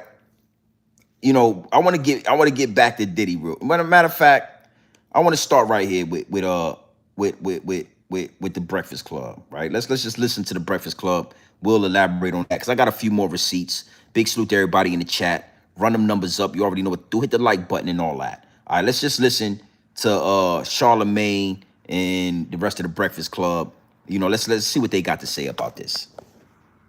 Look, I haven't seen the whole doc, but from the clips I've heard, he just comes off as a con artist. Like, you can't believe anything he says. Everything is an act. And if that man don't take the time to be still while he's in prison and clean up his soul, when he comes home, what happens to him is going to be worse than what's happening to him right now. I wouldn't just say con artist. Watching that doc, he seems very selfish, very greedy, all about himself through that doc. Like most con artists are. And if you look at it, like, they break down a lot. We're going to open up the phone lines if you've seen the doc, 800-585-1051. But isn't it also, like, it starts from him as a child and how he's in the hands of people who do the same thing, right? So you learn these behaviors, and I'm asking, like, y'all watched it. It talks about the documents and him learning. They say he learns things from his mother, said he learned things from Andre Harrell. But it breaks down a lot. Now, I like that point that Just Hilarious was trying to make, right? And ain't no excuse to me. You know what I'm saying? I feel like as kids, right, we all go through things. As young people growing up in America, we all go through, you know, different situations, and we all have trauma. You know what I mean? Some different than others, right? But Once you become a man, bro, once you become 18, 19, 20, etc., if you ask me, right, it's now a decision. It's now a decision. You know what I'm saying? It's now something that if you can't control it, you need to figure it out. You know what I mean? And, you know, Diddy was definitely taught all of these, this activity. You know, allegedly, you know, Kim Porter said she walked in and caught Diddy sucking, you know, eating, yeah, you know, Andre Harrell, sloppy topping Andre Harrell. And then later on, she came and found Al B. Shore sloppy topping Diddy. So I'm just saying, like, it's a learned behavior. It's a learned behavior, but it's a choice as well. You choose to get down how you get down. And as a man, you just got to stand on that. So, you know, it is what it is. When it come to like Envy and Charlamagne the God is like, yo, he's selfish and he's a narcissist and he's a con man. All billionaires are selfish. They have con man ways. These are traits of multi-millionaires, multi-hundred millionaires, and billionaires. I told y'all before, right? You don't make millions of dollars on American soil being righteous. There's no way. It's impossible. You don't make millions, hundreds of millions, billions of dollars on this planet being righteous. The more money you make, the more diabolical you become, the more cutthroat you become, the more of a con man, of a liar, a manipulator. You have to gain these traits to make millions of dollars. That's why a lot of us don't have millions of dollars. See, a lot of us haven't figured out yet that the only way to get that money is to walk through the door. The only way to make those millions, even if you start your own business. Yo, I'm not going to put no name on it, right? But I got somebody close to me, right? Super talented female, right? And she has her own business. She's full-blown entrepreneur, right? And we talk about business. We have conversations about business. And I always tell her, the reason your business and your Instagram don't got 100,000 subscribers and your business is booming, but not like on social media, you don't have the, you know, the marketing explosion that you're looking for, is because you have not started, you cover up. The way you dress like a lady. You carry yourself like a woman. And for you as a woman, as a female, to make hundreds of millions of dollars, you got to start showing cleavage. You got to start showing skin. You got to start being provocative. You got to start posting pictures with your ass out.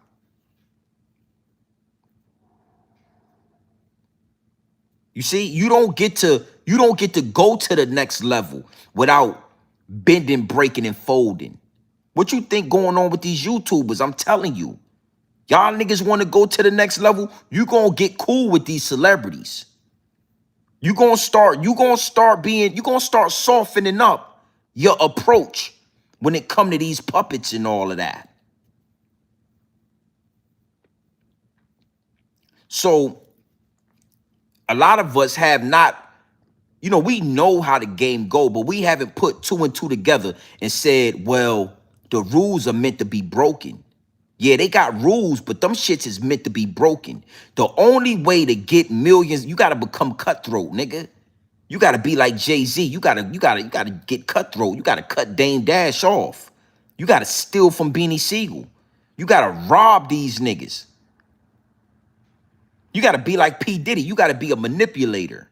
You gotta be a liar. You gotta be a freak. You can't be a righteous man and come across $100 million. You can't be a righteous man and come across 20 million. You might could get one. You might could get two on the humble. You might could get 4 or 5 million on the humble. Anything outside of that, nigga, You about to start having you got to get down. You got to become a manipulator, a liar. You got to become selfish. Yeah, I tell her all the time. We talk business, and I tell her all the time, yo, if you just post 5 pictures, provocative, you know what I'm saying? Short skirt, little see-through top with your titties out. Your Instagram will go from 11,000 to 100,000 overnight. Big salute to the chat, man. All right. I want to play a classic P. Diddy moment. I just want to kind of just break this. Diddy been little boying you rappers for a long time. Diddy been exposing the y'all all get down with Diddy. Y'all always down with this. Even 50 Cent was writing songs for P. Diddy at one point in his career. All of you niggas was with Diddy until it wasn't cool to be with Diddy. All of you niggas knew what Diddy was about. I want to play a receipt. This is one of my favorite receipts. This receipt right here is top 5, dead or alive, one of the greatest pieces of content ever created. Oh, you don't hear me say that a lot. You don't hear me tell y'all that this piece of content right here is one of the greatest pieces of content ever created. And I just want to go through a little bit of it, all right? So big salute to y'all. Let's get into this. Look.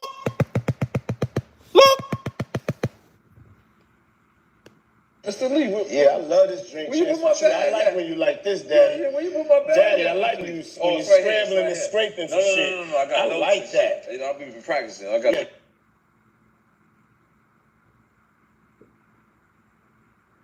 Mr. Lee, I love this drink. When you put my bag, I like when you like this, Daddy. Yeah, when you put my bag, Daddy, I like when you scrambling and scraping. When you scrambling and scraping some shit. Okay, yeah, I'm not gonna go over with that one. Make a wish. It's all over that shit. Now, look at Nori's face right there. Now look at the cake right there with the candles and all that, and look at Noriega's eyes right there.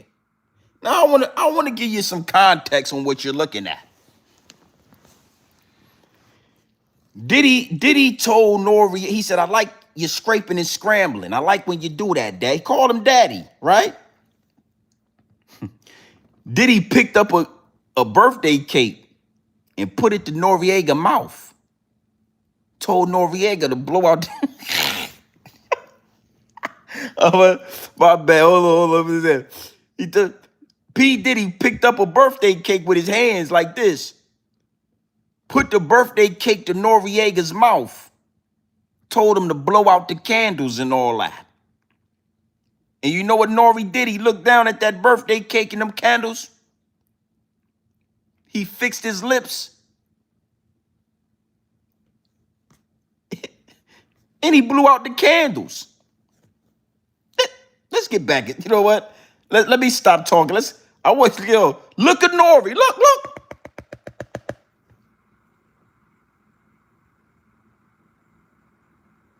Go ahead, Cut. Go ahead, Nori. Look.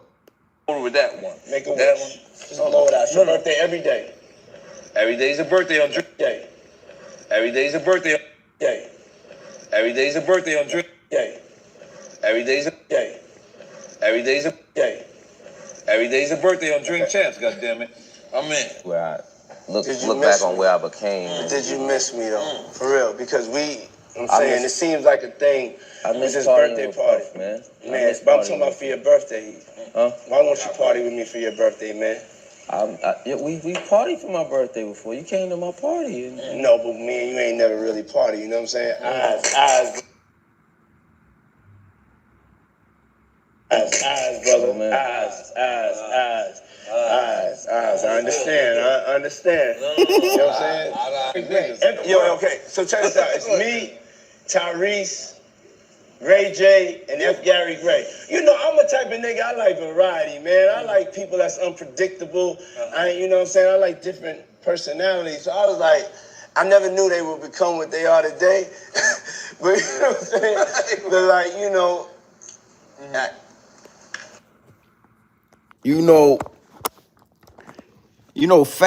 Fab was, he violated Fab. Fab didn't even want to look him in his eyes while he was eating the cake, right? And I I gotta say salute to Jada Kiss, right? Jada Kiss in this clip right here is, you know, he don't play no games. The nigga got real quiet. He was watching his surroundings and he wasn't with none of it. But Fab been violated.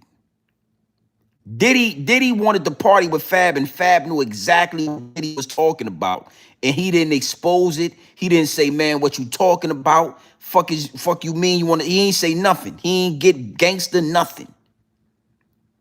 And Noriega blew the candles out on that cake. Now imagine a grown man pick up a cake with his hand and he put it to your face and tell you, "Blow these candles out, nigga." Nasty work, B. This shit was some of the nastiest shit I see. Look, look at this nigga. Look at his hand right here. Look at his fingers.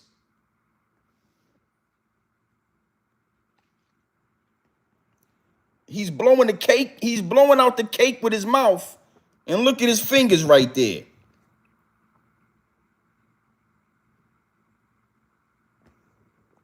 I want you to remember before we move forward, right?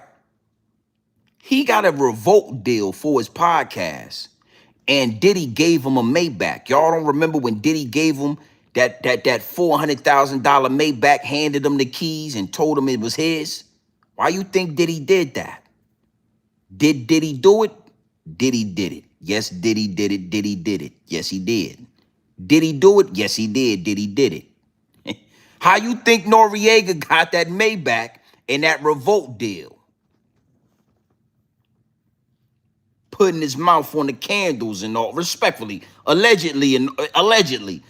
Well, right here in this clip, Nori put his mouth on the candles and blew him out and had his hand talking about, yeah, look at his finger, look.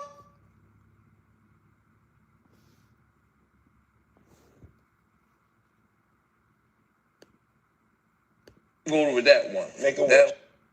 Just blow it out. Your birthday every day.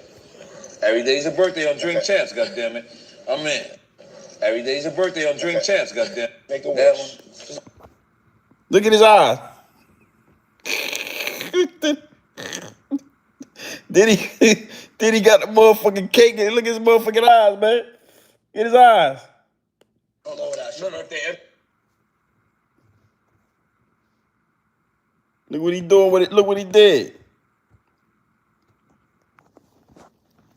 How you think Nori? So you niggas gonna get on Drink Champs and y'all gonna forget to ask Nori why he blew that candle out in Diddy hands and all that. Why he let Diddy put the cake on his mouth and he blew out the candle. Why he do that?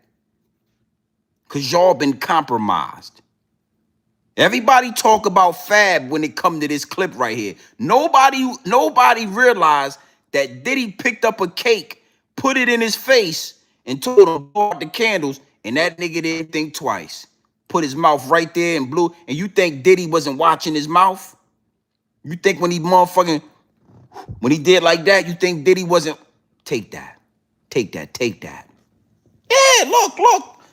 Okay, yeah, I'm not gonna go with that one. Make it work. Look at Diddy. He's putting cake. Look. Your birthday every day. Every day's a birthday on Drink Champs. Every day's a birthday on. Your birthday every day. Your birthday every day. Every day. Your birthday every day. Every day's a birthday on Drink Champs. Goddammit. I'm in. I wouldn't give a fuck. I don't care who you is. You pick up a cake and you put it to my mouth and tell me blow out the candles, it's my birthday, I'ma smack fire out you.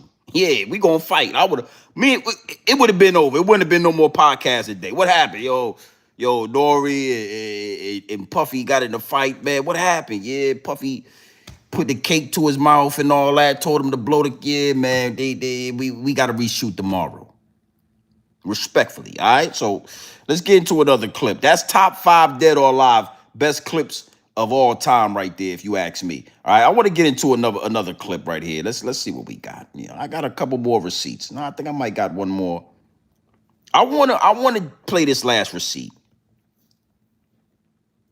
just to show y'all that Diddy been fruitcake. He been fruit pop. All right, now, the docu-series was saying a bunch of stuff that just doesn't mean anything. You understand? But Diddy been fruity, and y'all knew that. Out there in New York City, y'all knew Diddy was fruity. Y'all was cool with that. Y'all was cool with it until it wasn't cool no more. Y'all been blowing out candles on the birthday cake for a long time. Somebody asked Nori why he did that. But I want to show y'all this right here. See, again, you got these YouTubers. Oh, I don't want to call Diddy a homo because blah blah. No. See, that's what I'm saying. Y'all been compromised. It ain't. It's public record. Diddy is a part of the Rainbow Coalition, and I'm gonna show you a clip right here that listen. If you do this as a man, you're part. Look at his mouth and all that when you watch this receipt right here. And then I'm gonna close with my closing arguments. You understand what I'm saying? Hey, listen, man. Diddy, when you get out of prison, man, I'm gonna give you some advice. Don't come out here rapping and tapping. We don't want to see you with the mink on. I don't care about Young Miami. Listen, Diddy, listen. When you get out of prison, you need to go ahead and come out the closet. Let everybody listen. I've been like this for a long time. This is why I'm like this. I just want to be free. Okay, let's watch this receipt right here. Right, all right. Go ahead and look at it. Look. Man, it's been one of them motherfucking nights. Well, I should have took some pictures before night started. It's the end of the night, and it was a motherfucker. So we coming to you live. Diddy late nights. Anything can happen. I'm just vibing. It's so wide. So you gotta keep the hair.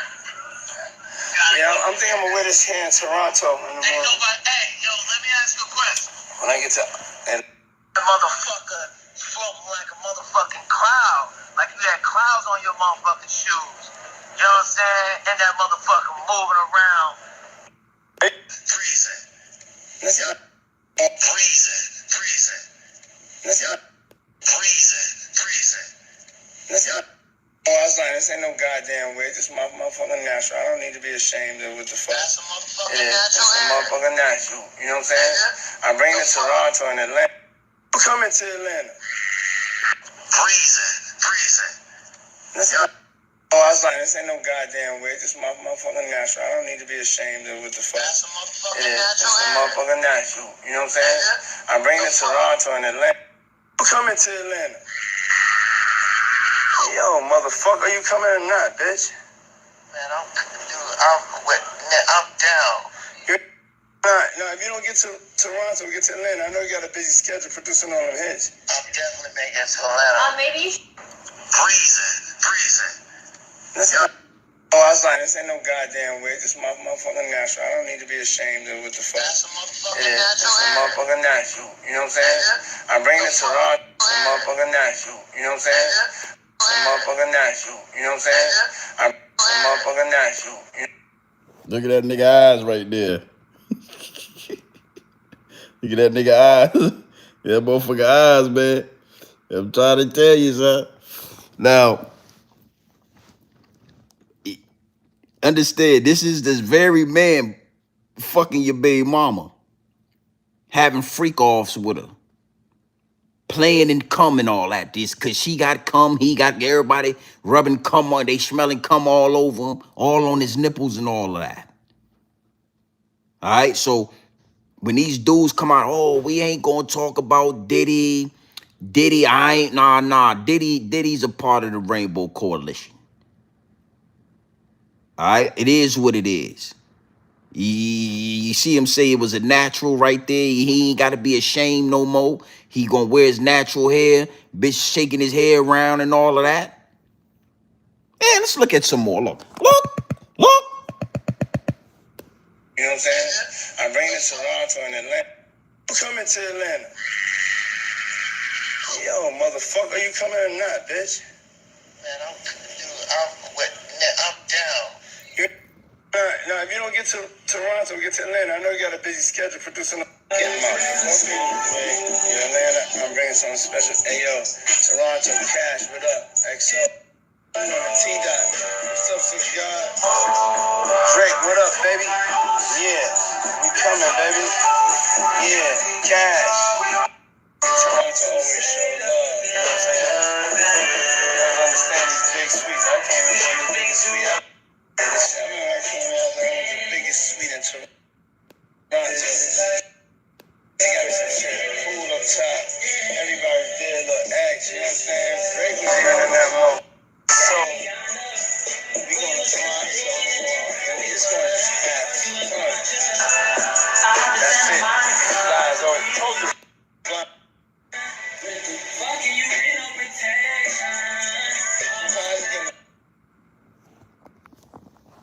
Yo, man. Respectfully, B. All right? I think that's about it. I can't take no more. Me personally, I can't take no more of this shit, man. I wasn't going to watch the docu-series, man. A couple of the homies called me. They told me, yo, it's really none of the freaky deaky activity in the docu-series. So I said, you know what, I'll go ahead and watch it. But I wasn't going to watch it because I didn't want to poison my mental with this freaky act. I ain't into none of that. Even this right here is like too much of the hair swinging, the lipping and all. Nigga, man, a motherfucker like this, a man like this, leave a dildo on your sink and you don't catch a assault charge, or attempted murder charge, or a murder charge, you was with it. You was with it. Mason Betha was with the get down. A man like this, he drunk, he hot in a motherfucking kite. You living in the same brownstone with him. Y'all sharing space. And he somehow, some way put the dildo down on your sink next to your toothbrush and your toothpaste. And you don't catch a assault, attempted, or murder. You was with it.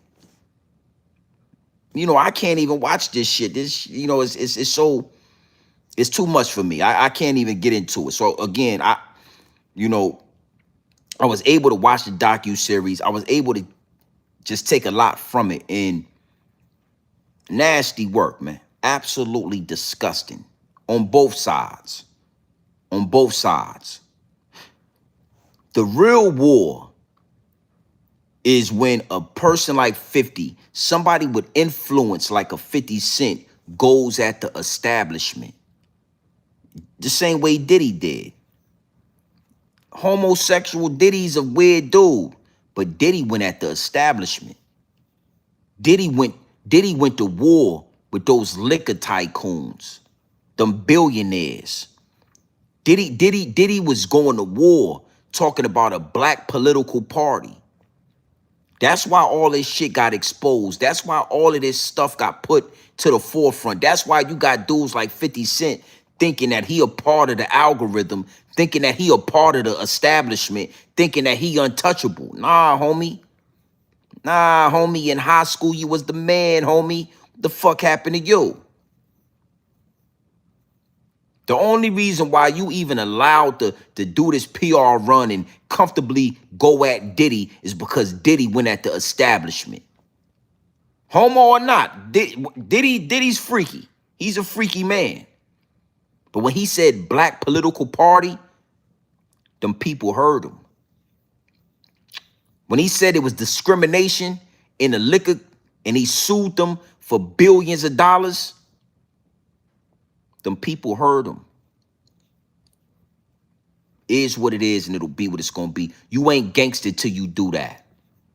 You ain't gangster, not in my book. You ain't, listen, man. Go make your songs, do your you know, your TVs, your power and all of that. Go do all that. The canon book and whatever them shit you be doing, you do all of that. You do all of that. You get your money, you get rich, make a lot of money. But when it's your time, it's gonna be your time. And listen, I want to say this. This is what I want to. I just want to make sure I put this out there. I want to make sure this is documented. When it's your turn, when them people come and they get to exposing you, and they get to crucifying you, 50 Cent. You know, just take it like a man, homie, respectfully. I don't want to hear no crying. I don't want to hear no whining. I don't want to hear none of that. Get down and lay down. And when you lay down, make sure you stay down. Don't get the motherfucking crying when it's your turn. When it's your turn, stand on business. Don't be mad when somebody make a docu-series about you burning your baby mama house down, about you doing this, about you having whatever you was into. Stand on business. That's why it ain't good to do stuff like this. I understand. I get it. I know he had your baby mama and had her doing freak offs, and he was, yeah, they was doing some freaky shit. Daphne Joy was getting, man, listen, man. Yeah, she one of them little freaky broads. You know what I'm saying? Little slim joints. Bitch, motherfucking deep as the Grand Canyon. You shove all kind of cock in it. She one of them little slim joints, man. She deep in the Grand Canyon. You know what I'm saying? I understand why you feel how you feel, man. But this move you did with Diddy exposed your hand. The higher ups in the elites know you going bend break and fold, man. You easy game. They don't fear 50 Cent. You know what I mean? You know how rappers and all these niggas in the street, they say, oh, don't get on 50 Cent's bad side. All these content creators, Whack 100, Hassan Campbell, oh, everything's good as long as you don't get on 50 Cent's bad side. Them people up top, they laugh at 50. They don't fear 50. That nigga ain't no threat. He ain't gonna do nothing they don't expect. He ain't gonna do nothing out of the ordinary. You probably should have just stayed back from this. You know, me and Diddy, we don't see eye to eye. You know what I'm saying? But he is a black man, and he's a pillar in this culture, if I like him or not. I ain't gonna kick him while he down. You know, hopefully he come out of this and he can get back with his family, and we'll go from there. That's what you should have did, 50. That's the statement you should have made. That would have made the higher ups in the elite say, we don't know what side he on.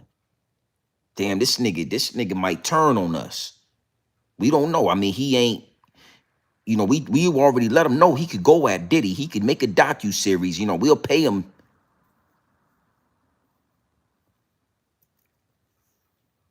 Respectfully.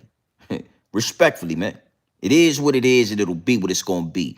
This is chess, not checkers. And 50 Cent is no threat, my G. Go sell the motherfucking, you know, sell the alcohol to black people so them rich-ass billionaire Russians and them Saudis, they can get their money.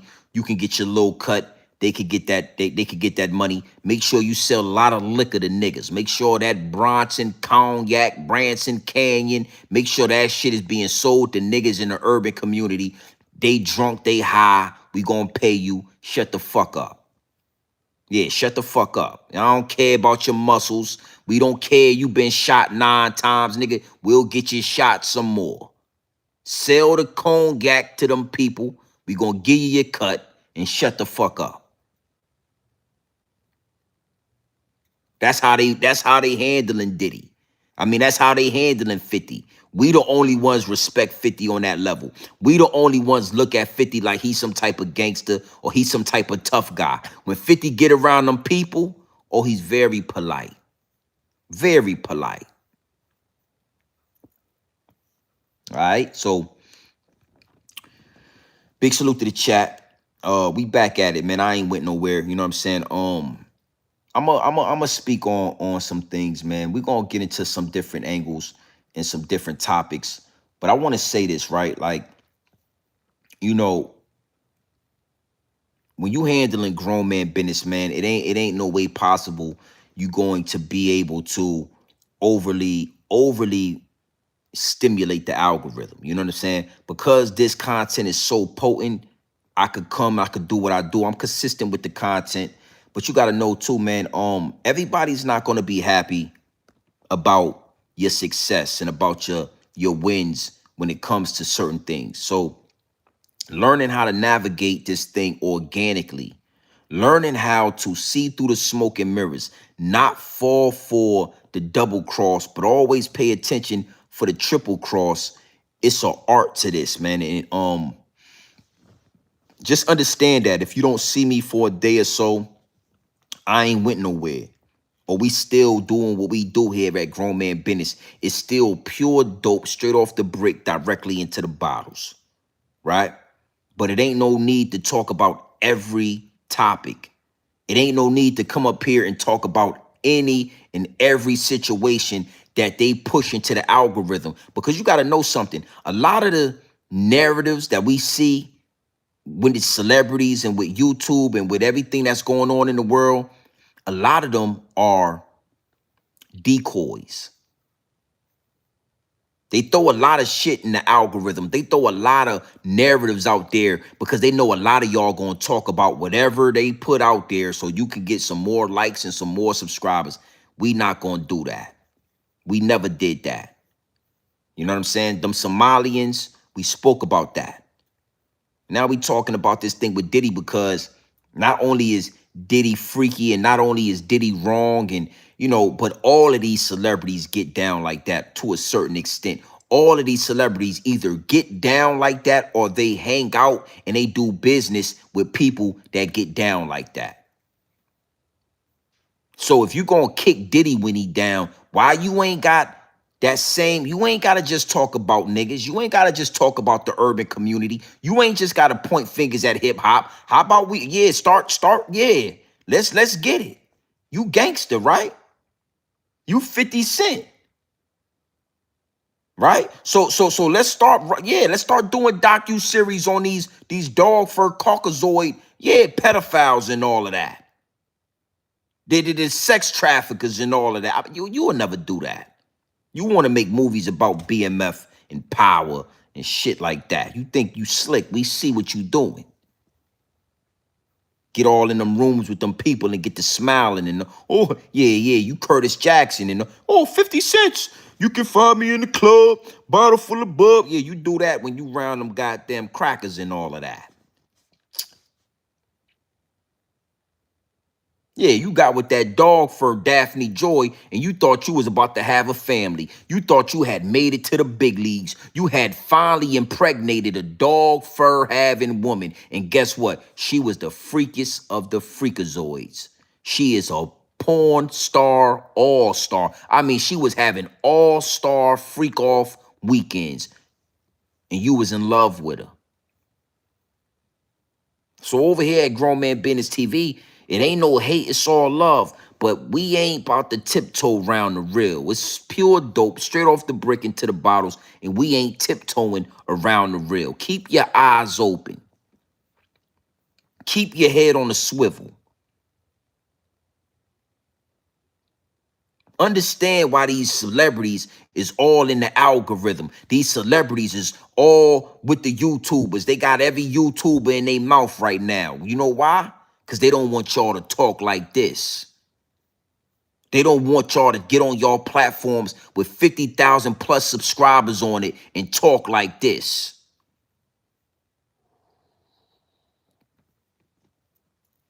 It is what it is, and it'll be what it's going to be. Big salute to the chat. See y'all in here, man. Yeah, it's nasty work, man. Absolutely disgusting. But hey, it is what it is. People going to do what they do. You know? Word, you got to point me in the direction of that. Worldwide. PMN TV Worldwide. Point me in a direction. I'm gonna tell you something. I've always said this, but it's very evident now. It's way more evident and obvious in recent times, man. They all watch our content and they remix our content. So if you seen Charleston White say something that I already said earlier today, I wouldn't put it past Charleston White to have ran across this content. You think Charleston White don't see these live streams, sit down and put an ear to it when he got on his spare time? He just ain't trying to give nobody no light. He don't want to say your name because he know he might put some light and put some shine on your channel. But they all watchers. I'm talking huge, big time YouTube channels. They watch Grown Man Business TV. They remix the content. They go through a live stream. They hear certain things I say. They take it. They try to remix it, and they interject it into their own situation. I ain't got no hate for that. You know what I mean?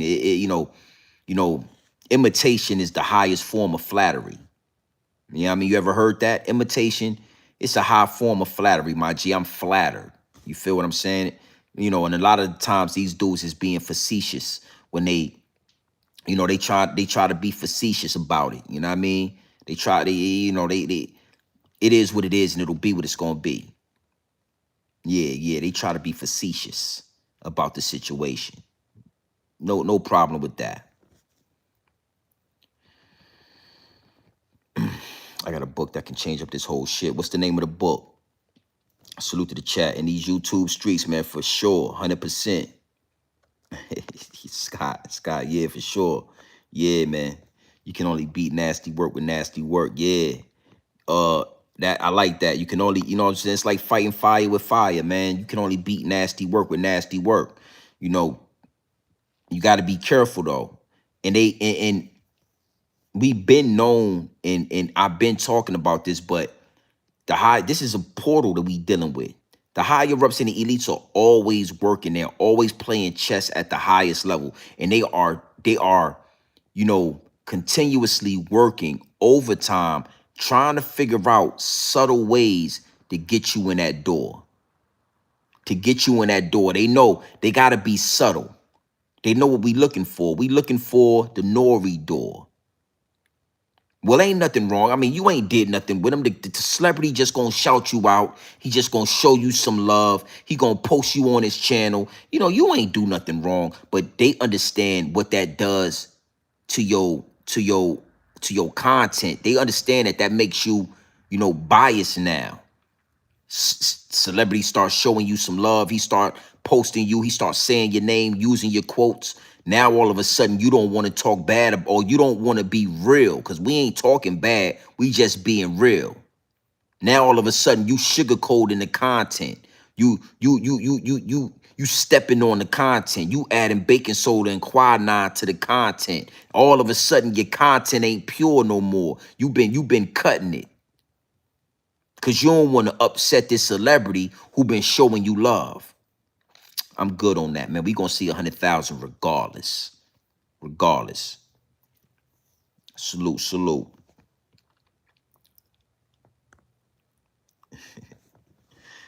Stephen J live here in Atlanta. Not too far from me. Stephen J, who is that? Salute to Atlanta, man. I got a lot of people in Atlanta. I got some family in Atlanta, some big dogs, big fish out there, big wigs out there in Atlanta, man. Salute to ATL. Oh, yeah. We doing what we do. Big salute to the chat. Stevie J. Salute to your host, Stevie J. Freaky Stevie, huh? Yeah, Stevie been at them parties before. Yeah. Stevie been at them parties. He married Faith and all that. Them people, them industry niggas is weird, man. Real weird dudes. Somebody gotta have integrity. That's one of the main things they trying to get rid of. They are consistently trying to attack integrity. Oh man, there's so many ways to compromise you. You know what I'm saying? Like, let me give you an example, right? Say one of these celebrities shout out Grown Man Business TV. They say, yo, salute the Grown Man Business TV, or they post me on their channel, right? And then they do a docu-series like this about Diddy, and it's nasty work.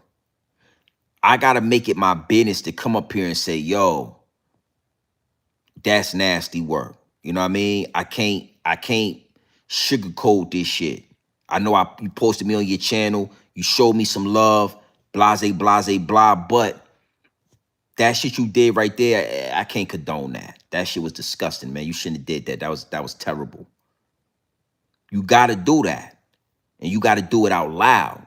Because if you don't, a lot of these niggas is quiet. I seen a couple of reactions to the docu-series. Nobody's saying how nasty that is. Why isn't Daphne Joy in that docu-series? I'm gonna tell you something. I would have had a lot of respect for 50 if he would have put his baby mama in all 4 of those series, all 4 of those episodes. If he would have had a segment where his baby mama face or her situation was spoken about in that situation, I would have had a lot of respect for him. You know what I'm saying? But the fact that he didn't do that, just it solidifies. Like, bro, you got all this shit you saying about Diddy. You don't put, he was having freak off all-star weekends with your baby mama. You don't put her in there. She don't get 2 minutes out the whole motherfucking segment. She don't get 5 minutes. She don't get 30 seconds in each episode. You don't say nothing.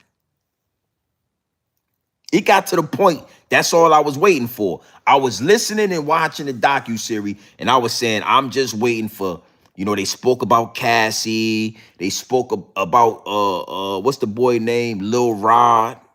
Lil Rod said he woke up, his whole body was sore. Diddy was working his little ass out in them. Yeah.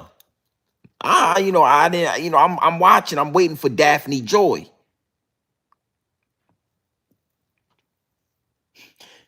Lil Rod said sometime he would wake up with women in the bed. Sometime it'll just be Diddy. And his whole body would be sore. And I said to myself, God damn, Diddy working your motherfucking... Listen, man, Diddy was working your ass, boy. Whew. God. Yeah, Diddy was fucking goddamn drunk. He high. Popping pills and all that. The only time I ever woke up sore is when I went to the gym the day before. You wake up the next morning, your body sore, your muscles, your triceps and your biceps. But I ain't never been sore from no goddamn no freak offs or nothing like that. You know what I'm saying? I ain't never had a night of fucking and been sore. My body been, now my old lady might be sore. I get to working her ass out. She might be sore, but I ain't never been sore. So, I mean, I don't know, it's a cold game they was playing with Diddy. Diddy was running, boy, shit.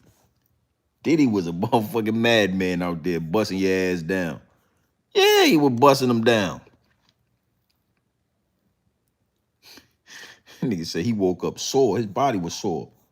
Diddy was flipping your high ass, was high and drunk.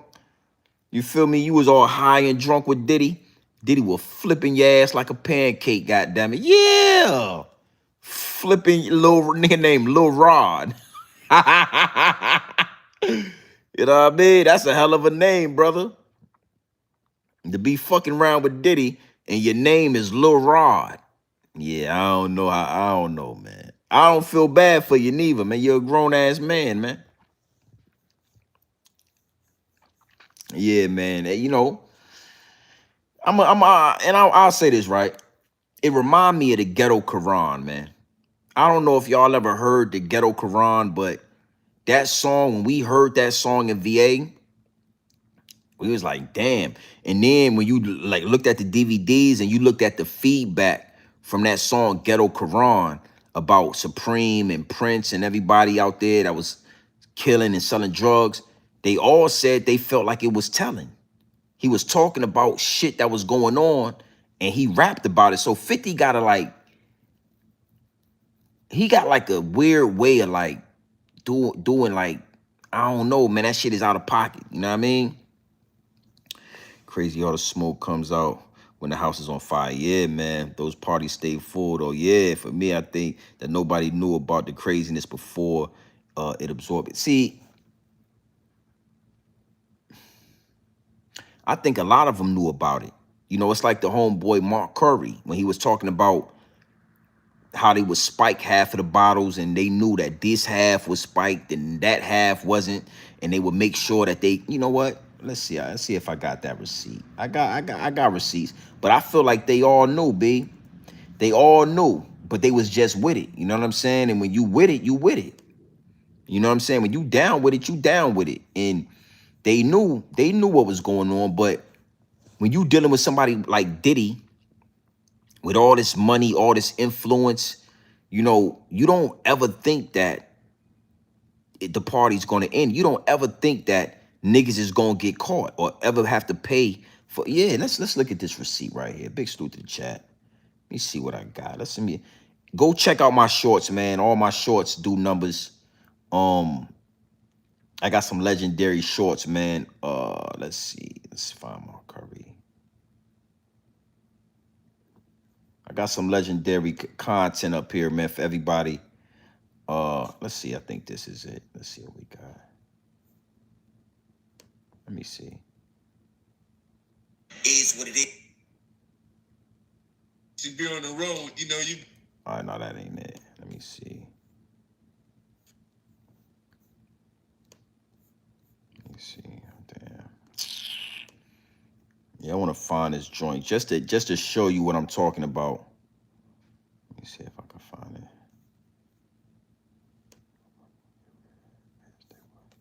I think this is it. Look, B. Speaking of suspect, because you made a few comments about, you know, Diddy being suspect. Is he? Is he suspect? Is he in the man? Or to me, this getting naked around another man is suspect. Because how do you? Is what it is, and it'll be what it's gonna be. That's my brother right here from day one. We used to wake up and, I mean, damn, pause, but like, check this out. I mean, back in the days when he was like 10 and I was a little bit older, his older brother, we used to fight over the frosted flakes. You know what I'm saying? Before pause was invented. You know what I'm saying? But it's my brother for real. We used to actually wrestle off of the frosted flakes because he used to always get them early. Now he's one of the richest stars in the world. Yo, what the fuck did Puff just say?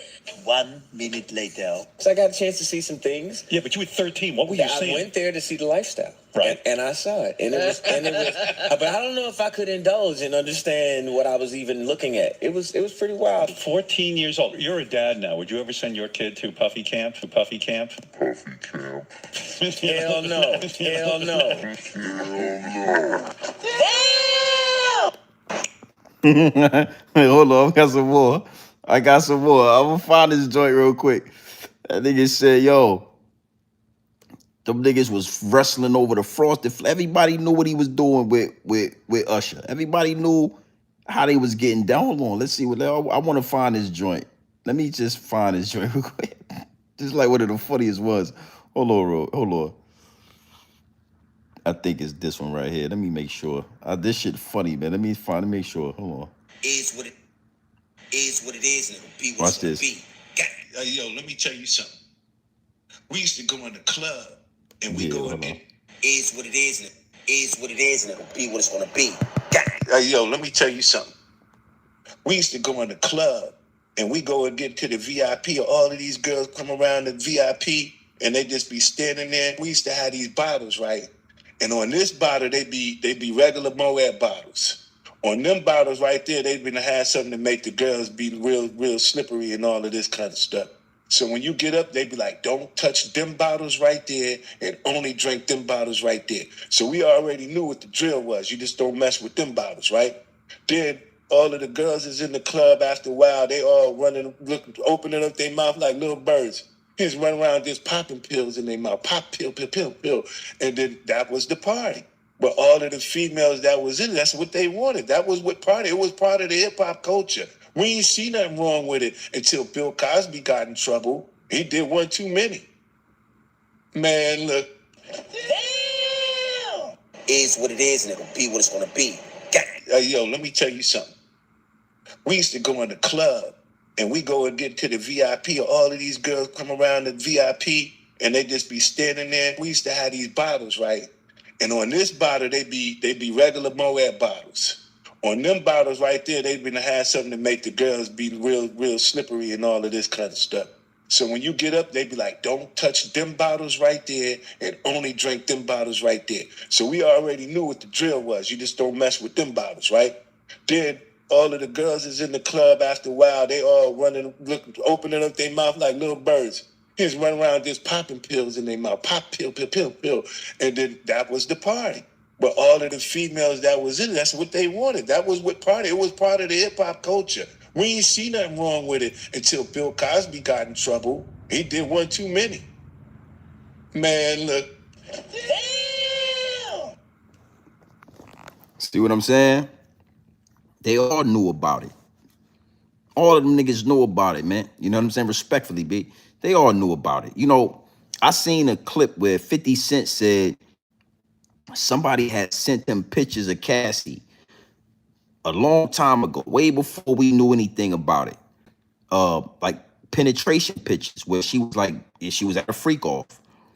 And he called Diddy and he asked Diddy, they're like, yo, you cool with Cassie? Like, that's your girl? You like Shorty? Like, what's going on with that? And then he said, okay, I'm gonna send you and he sent Diddy the pictures. He said, I'm gonna send you these pictures. You call me back after you look at them.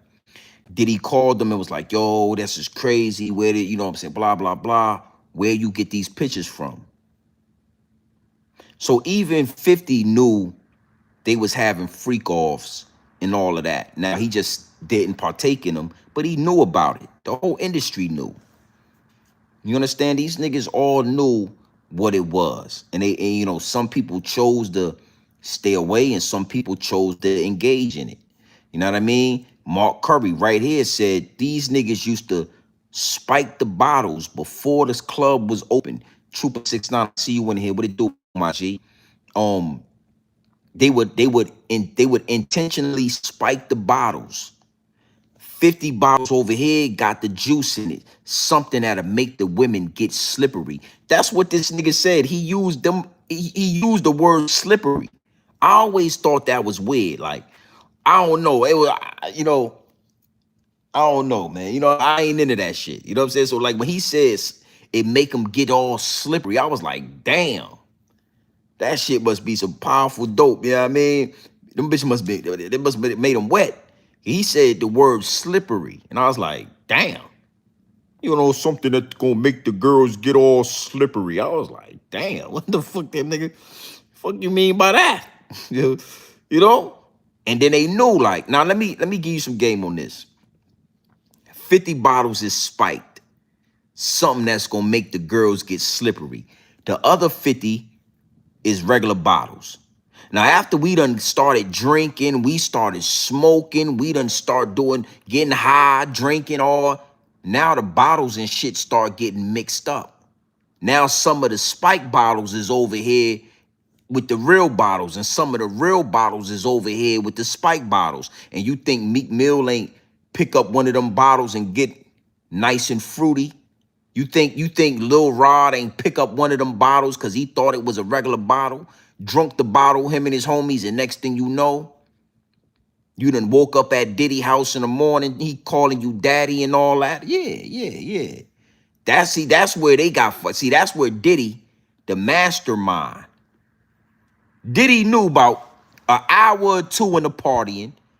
These bottles she done picked up this bottle. He done picked up those bottles. He done switched. Next thing you know, everybody's drinking spike bottles. Everybody, the niggas and the women. And at the end of the night, it's going to be some fucking going on. It might be Meek Mills and Diddy. It might be Cassie and Diddy. But at the end of the night, everybody is spike drinking. See, that's where a lot of people got confused. Oh, even him. I'm sure he probably touched a couple of them. Yeah, he did. Yeah, he did. Mark Curry did that. Look. It's what it is, and it'll be what it's gonna be. Hey, yo, let me tell you something. We used to go in the club and we go and get to the VIP, or all of these girls come around the VIP and they just be standing there. We used to have these bottles, right? And on this bottle, they be regular Moet bottles. On them bottles right there, they been to have something to make the girls be real slippery and all of this kind of stuff. So when you get up, they be like, don't touch them bottles right there and only drink them bottles right there. So we already knew what the drill was. You just don't mess with them bottles, right? Then all of the girls is in the club after a while. They all running, opening up their mouth like little birds. He's running around just popping pills in their mouth. Pop, pill, pill, pill, pill. And then that was the party. But all of the females that was in it, that's what they wanted. That was what party. It was part of the hip hop culture. We ain't see nothing wrong with it until Bill Cosby got in trouble. Mark Curry, your ass supposed to be in prison too, Mark Curry. I respectfully, I don't know if Mark Curry got immunity. I don't know how you got out of that, but that shit right there, your black ass supposed to be in prison, brother. You incriminated. I don't know how you ain't in jail, Mark Curry. Respectfully, I don't know how you got away from that. The shit you said in this joint right here was nasty work. You know what I'm saying? Something that it get the girls all slippery and all that, you know, and all that kind of stuff. They get slippery. Yeah, nigga, you was accomplice. You was an accomplice. You knew exactly. You was with it. How many girls you knocked off when you knew they was drunk off them spiked drinks and all that? You was fucking. Yeah, you supposed to be in prison. I respectfully, I ain't gonna wish jail on you. Yeah, it's supposed to be in prison, man. All right. Big salute to the chat. Hey, man, we going live tomorrow.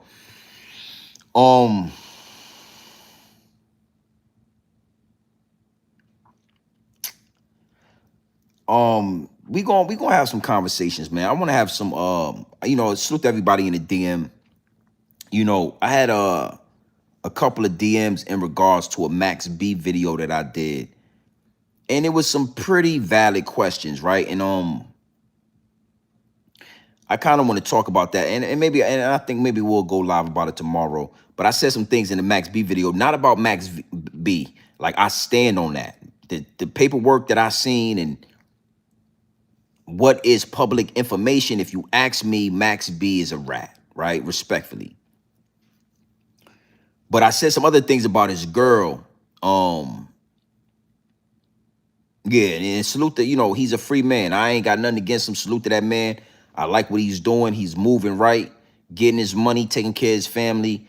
We grown men. Niggas ain't moving off no street code like that. Morals and principles and integrity, that shit ain't got nothing to do with the street code.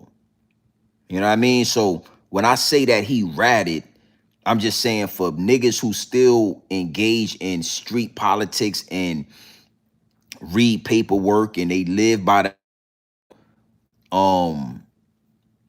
you gotta say that he told. You know what I mean? He pointed the police in the direction of Gina, and then Gina went to jail and she told exactly what happened, and everybody went to jail. But Gina was caught because Max B told the police where she was at.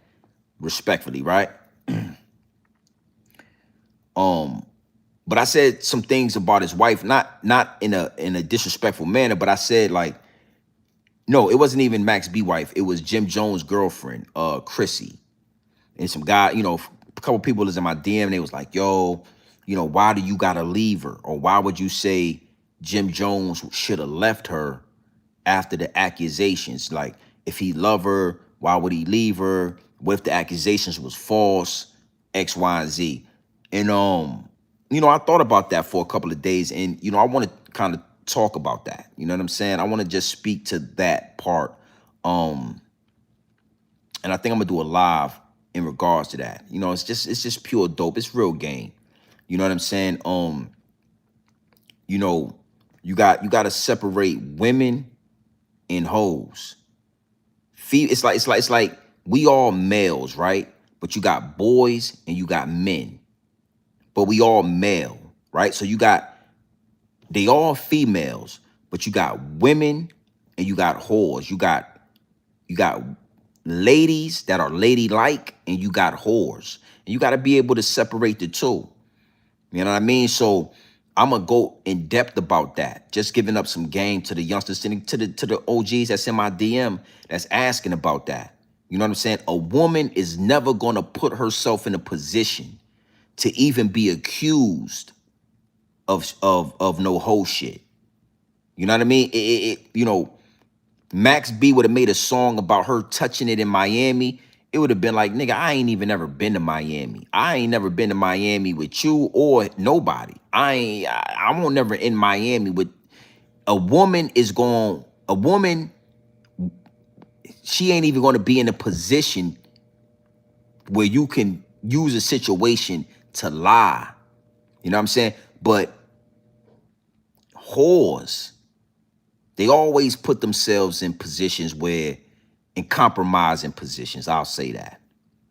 Whores always end up in a compromising position, right or wrong. They always in a position where another nigga can say, I fucked your bitch. First off, fuck your bitch in the clique you claim. West side, when we ride, come equipped with game. You claim to be a player, but I fucked your wife. We bust on bad boys, niggas fuck for life. See, Faith Evans was over there with Pac, and she put herself in a position to even be lied on. She put herself in a compromising position to where even the lie sounds like the truth. If she didn't have sex with Pac, it don't matter.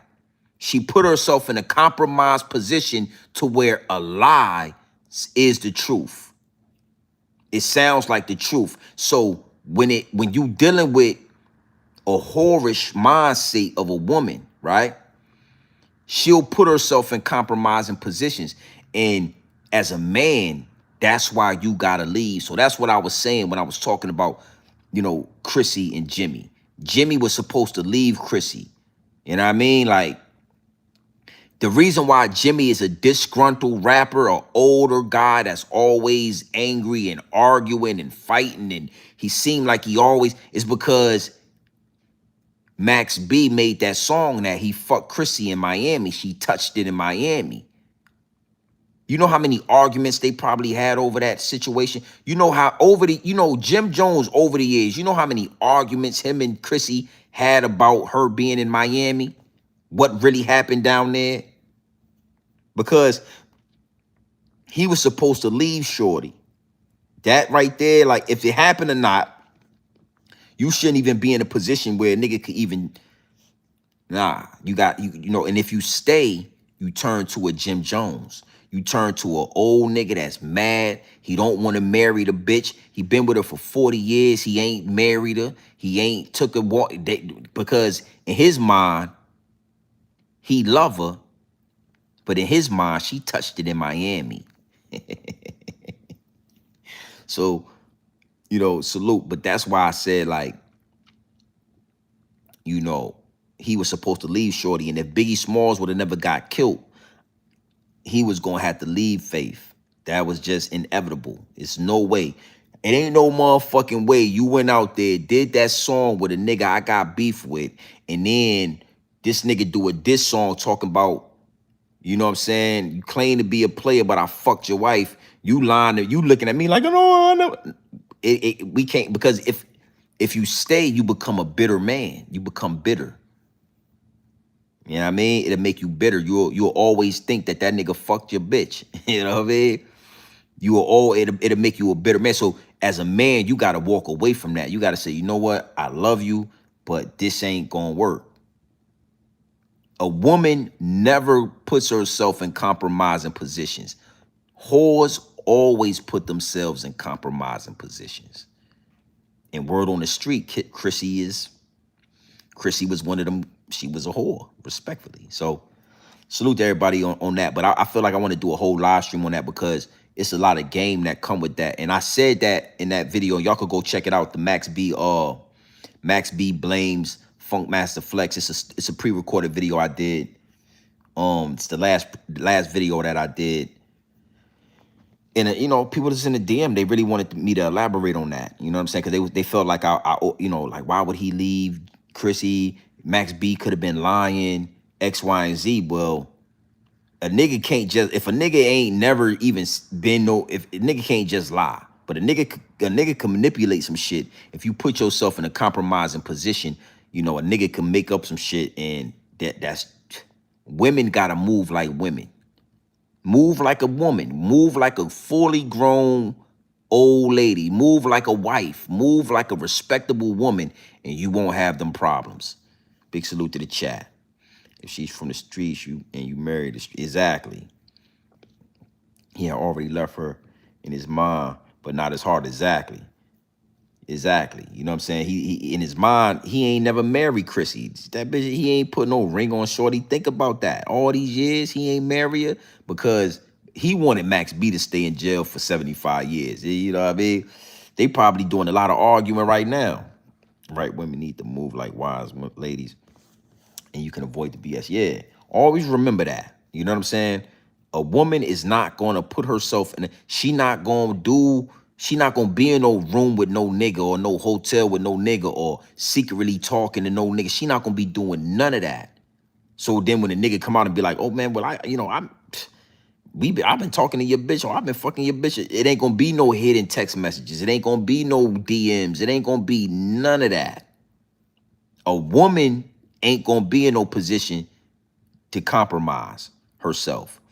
Whores, they always end up in compromising positions. You gonna end up, you gonna spend a lot of time arguing about this nigga and this situation. And it's the same thing with men. You know what I'm saying?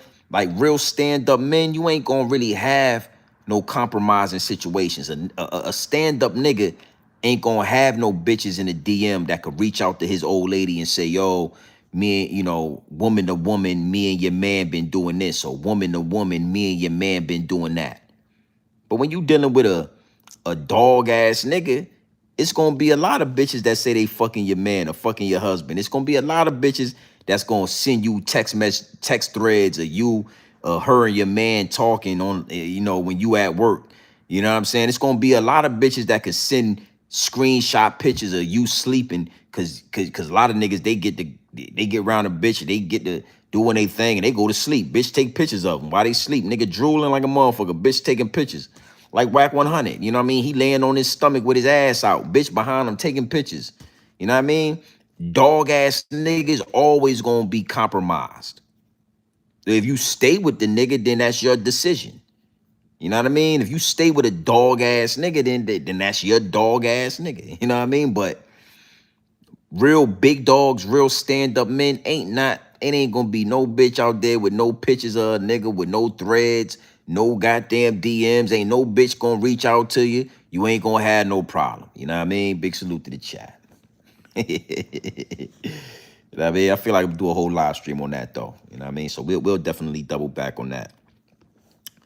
You got to sleep in the bed, pigs. That's a side chick favorite. Oh yeah, that's a size that's a compromising position, man. Yeah, go to sleep next to the bitch, take pictures of got your ass on. Yeah. She done reached out to your bitch and I need to talk to you, woman to woman, and yeah, nigga, you know. It's so if a nigga can if your bitch is ever in compromising positions, you need to side eye your bitch. If it's ever a time where a nigga could say she touched it in Miami and you believe it, yeah, it's nasty work. But yeah, big salute to the chat, man. Y'all make sure y'all hit the like button, hit the subscribe button. We approaching 54,000 subscribers, man. I want to be at 60K before the end of this year. So in the next 2 weeks, I'm really about to run up 7,500 some odd subscribers. I want 60K before the ball drop. And I want to give y'all some game on this. Something I've been working on. This is the last of the live stream. Unless you sit back and you watch this live stream all the way through, or you fast forward all the way to this part, or you've been in the building with this live stream tonight, you're gonna get first dibs on this information. I've been working on the mixtape. I got the mixtape coming. Salute to everybody in the DM that be asking for the music, man, asking for the intro song, TTG Train to Go. I'm not sure how many songs is gonna be on this joint, but I got some classic music. You know, we gonna cut the middleman out. I'm gonna do a whole live stream on this. Word to Nipsey Hussle. He always said, fuck the middleman. One of the reasons why I kind of fell back on the music is because, CDs are obsolete. There are no more CDs.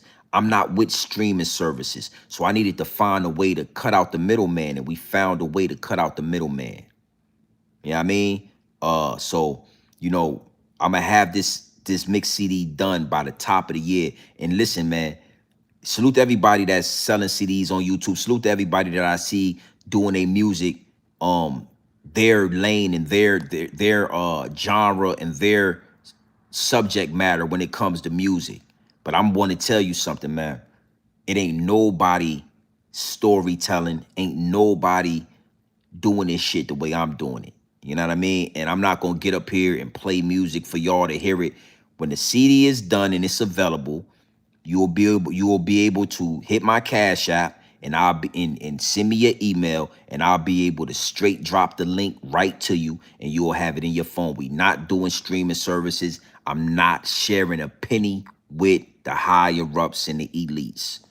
The same way I do with this YouTube channel, direct to consumer, the same way I give you this game straight off the brick into the bottles, you're going to be able to get this fire. This shit, I got some fire shit for y'all. I can't wait for it to be done. I can't wait for y'all to hear this shit. You know what I mean? So all 2026, we going to have that music. We going to have content for sale. The first 30 people will be receiving merch. You'll get the actual link with the music in the CD cover and and you know what I'm saying, the you know, the CD cover and all of that. You'll get the link in the music, and you'll be able to send me an address with your email, and you will receive a Grown Man Business TV hat, Grown Man Business TV shirt. You will receive merch. All right, but all 2026 straight to the Cash App. $25 straight to the Cash App. I'm gonna send you. As soon as I see the Cash App, I'm sending you the CD. I'm sending you the music. You gonna love this shit. Yeah. All right. So yeah, we got content, and this is gonna be GMB TV. This is gonna be GMB V1. GMB V1. Grown Man Business Volume 1. And I ain't gonna lie. Yo, I got some fire. I'm really excited. I can't wait. I got a couple of more studio sessions. This shit'll be done. All right. And you will, yeah, GMB V1, easy work. You know what I'm saying? You will be able to shoot that $25 straight to my Cash App. Put your email in there. Soon as I get it, shoot you the link. You will have the cover art, and you'll have the music, and you'll have it directly in your phone. We not doing no streaming services. We cutting the middleman out. We gonna run up a bag with this music, and we gonna show you that you could run up a bag, and we ain't sharing a penny. We ain't sharing a penny with these YouTube niggas. We ain't sharing a penny with streaming services. Fuck the middleman. That's worth the Nipsey hustle. All right? Yeah. They robbed us. When they got rid of the mix, when they got rid of CDs, they knew what they was doing. They did that to force us into streaming, to force us into sharing, to force us to have a middleman.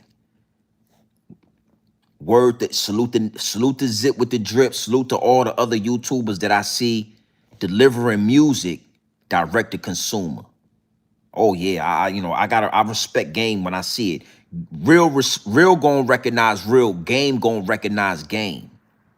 All right, so yeah, we going straight to consumer. All right, and this shit I got, listen, this music I got, ain't nothing like it, baby. All right, so I want y'all to keep that in the front of your mental Rolodex. We got merch. We got product this year. This year, 2026, we got product for sale. So when you, you could put it in the cat. You could do the super chats and all that. That's love. I always appreciate the 10-piece nuggets, 20-piece nuggets y'all put in the super chat. But if you spend money with me, I want you to receive some product. In this music right here, you're gonna love it. All right? Yeah, I got fire. Y'all gonna love this shit. I've been listening to it. The shit that I got already, I be listening to it all day. I got about 4 more songs I gotta get done. And we'll be right. You know what I'm saying? So Yeah, I'm proud of that. I want y'all to know Grown Man Business V1, GMB V1 is on the way. All 2026, we got music for sale. All right. Not on this joint. Justin Castro. If you got beats, you can send me beats. If you got beats, you can send me beats. But as far as collaborations with any artists, V1 won't have no features. V2 will have features. So what I'm gonna do is I'm gonna drop V1 in January. Early January, V1 will be available. You will be able to get that. And then between January and June, those first 6 months, we gonna run that shit up. We gonna run it up, right? In June, I'm gonna start GMB V2. This will be V2 will have features. You know what I'm saying? I will do collaboration work with other artists, other YouTubers, whatever. You know what I'm saying? We can get on the same track. We could do something, some music. We can make masterpieces, and those songs will be available on GMB V2. All right, so yeah, for sure. If you got beats, man, send them to the DM. I mean, send them to the email. My email is in the description. All you gotta do is hit the description. But yeah, Wisdom B, we about to. I be playing this shit for certain people. They like, bro, what? Yo, I got a song called "Money on the Floor." Y'all ain't heard nothing like this since Nas, man. It ain't nobody rapping like this. Y'all ain't heard storytelling. Y'all ain't heard concept rap.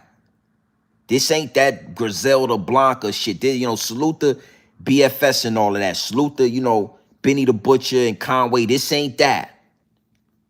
This is that, yeah, like this is the other side of it. You know what I'm saying? So I'm proud to be delivering it because, Zip, nobody that I see on YouTube that are doing a thing with the music is giving you this type of music.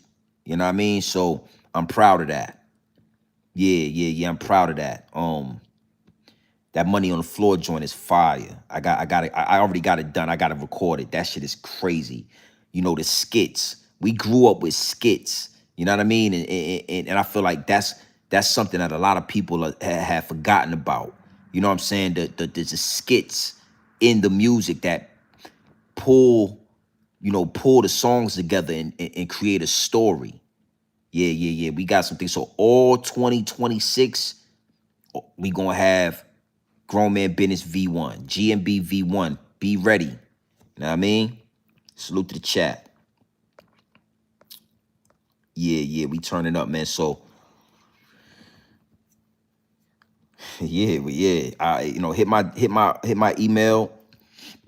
If you got beats, man, I'll definitely go through them. I already got a bunch of beats. I'm still going through. I listened to a beat today, man, with a Scarface sample on it. That joint gonna be called The Bad Guy. That shit is fire. It's gonna be called The Bad Guy. You know what I mean? So yeah, man, I'm excited about that. It's time to really take this platform and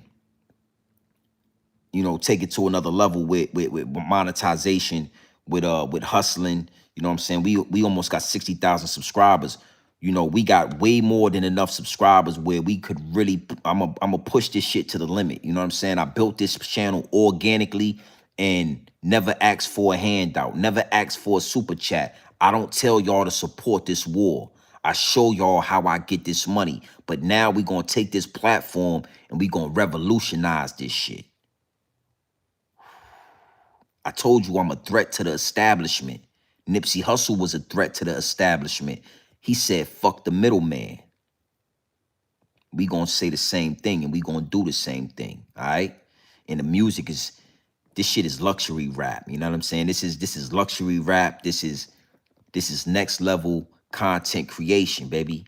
All right? So big salute to everybody that's in the building, everybody that's tapped in, all my day one investors. Wisdom B, I see you in here. Scott, see you in here, man.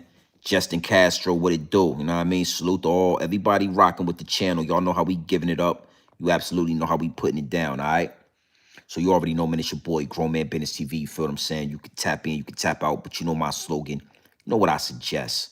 And I suggest you tap in. Listen, I suggest you tap into this grown man business. I suggest you tap into this grown man content at all times. You know what it is. Straight off the brick into the bottles. Straight off the brick into the bottles. Straight raw, pure, uncut, no extras, no preservatives. We not sugarcoating nothing, and we not stepping, we not doing nothing. I'm giving you this game straight raw, my G. Pure dope. You know what I mean? No baking soda, no fentanyl, no quinine. We ain't stepping on this dope. We ain't cutting this dope. We giving it to you straight off the bricks into the bottles.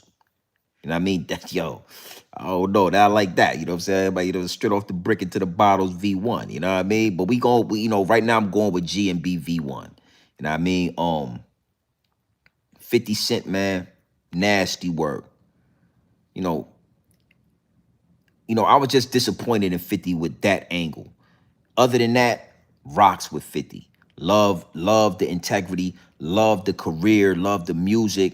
You know, I love what he stands for. You know what I mean? It's a lot of things about 50 I rock with, but just this thing with Diddy, I just thought that, you know, I don't know, man, it was a waste of energy. You know what I'm saying? It was nasty work. It was like a reach. It was like something you didn't have to do. Diddy already shamed himself.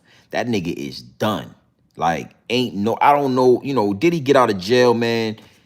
What you gonna say? Like, you wasn't rubbing sperm on your tit? Like, come on, son. You gonna say you wasn't doing all of that? Nah, nigga, you can't get around that. Diddy already is done. He's shamed. That nigga's cooked. So I just felt like 50 being the dude he is, the dude that we see him as, you know, he could have stood on some real business with that. Like, shit ain't even worth my time. That nigga's a homo, nigga. I don't even that nigga, man, come on, man. That nigga got come on him. I ain't doing all. But 50 is a man. And 50 is only a man. You feel me? So other than that, man, I was just disappointed in 50. Anything other than that, 50 stand-up dude rock with him. You know what I mean? And last but not least, you know, let's spend more time pointing at the higher ups and the elites. If we gonna have docu-series, let's get some real docu-series. Let's talk about this Epstein list.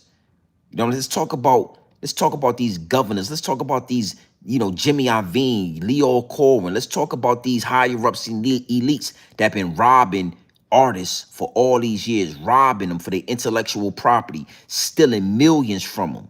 Let's do a whole docu-series about auditing these labels, finding all the stolen money.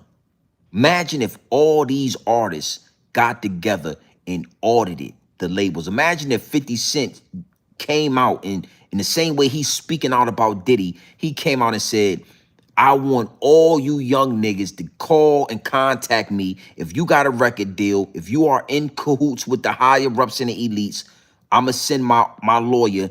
I want you to audit. I guarantee you it's millions of dollars, if not hundreds of thousands of dollars under the rug you don't know about. Imagine how that shit'll shake up the game.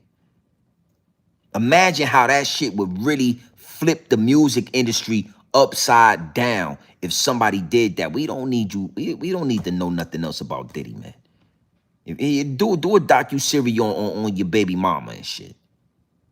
You know what I mean? Like I would be, you know, we'd be more interested in that. You know what I'm saying? Daphne Joy, how she was doing freak off all stars and shit, 3-4 pornos, blowing her back out. You know what I'm saying? We'd be more interested in that, right? But yeah, you know, shit was a waste of energy. It was trash. Trash. Last but not least, you know, we running these numbers up, man. We controlling the algorithm. We are just like 50, one of the platforms with content with integrity. With integrity. So when you see all these, and this ain't no shot at 50, I'm just saying I see the angle. I know why all these celebrities. So all of a sudden, Mace just wanted to fly in and get with Hassan Campbell and have a dinner date. Just this shit was just out of nowhere. Mace woke up one day and said, I need to go see Hassan Campbell. This just, nobody don't see no red flag with that. Oh, just out of nowhere, niggas is having steak dinners together. You know what I'm saying? Hassan Campbell and Mace. Hassan Campbell with Africa Bambaataa. Mace was having dildos on his sink with Puff Daddy. It's a reason for that. It's a reason for that. It's a reason why these celebrities is now rubbing shoulders with YouTube niggas. And now the cat's out the bag. I done told y'all we already well over 50,000 subscribers. We on our way to 60K. We'll be at 100 G's next year in no time. 100K. We about to take this channel to the next level. And what you got to understand is it's not just about making money. It's about spitting in the face of the higher ups and the elites. It's about cutting the middleman out, saying fuck the middleman. So when this music is ready, I can't wait for y'all to get y'all hands on this music so they can see, just like Nipsey Hussle did with that Crenshaw album. They gonna see. They gonna see us run up a bag and we ain't gonna have 100,000 subscribers yet. And they gonna see what's possible when you stay true, when you stay organic with this content creation. When you consistently push out pure dope straight off the brick into the bottles, the money is gonna come. And we ain't asking you to support this war. We telling you, direct to consumer. We gonna make this music. It's gonna be, listen, man, it's a beautiful thing with these iPhones where I can send you a link with the cover art and the music. And all you gotta do is go into, when you wanna listen to it, you go on your phone and you go to my music and you listen to it. You ain't got to go to Spotify. You ain't got to go to Apple Music. You ain't got to do none of that. All you got to do is get with me. I'm going to give it to you. And there it is. This year right here is going to be a big year for the channel. It's a big year for the channel. We got merch. I'm going to get more merch. You know what I'm saying? But even with the merch, it wasn't like how I wanted to do it. You know, you send me the money for the merch. Now I got to make sure I mail you the merch. So I'm ready to do that as well. But with this music, you send me the money for the music, I send you the music, it's instant. You ain't gotta wait 2 days to get the merch. You get the music just like that. Just like that.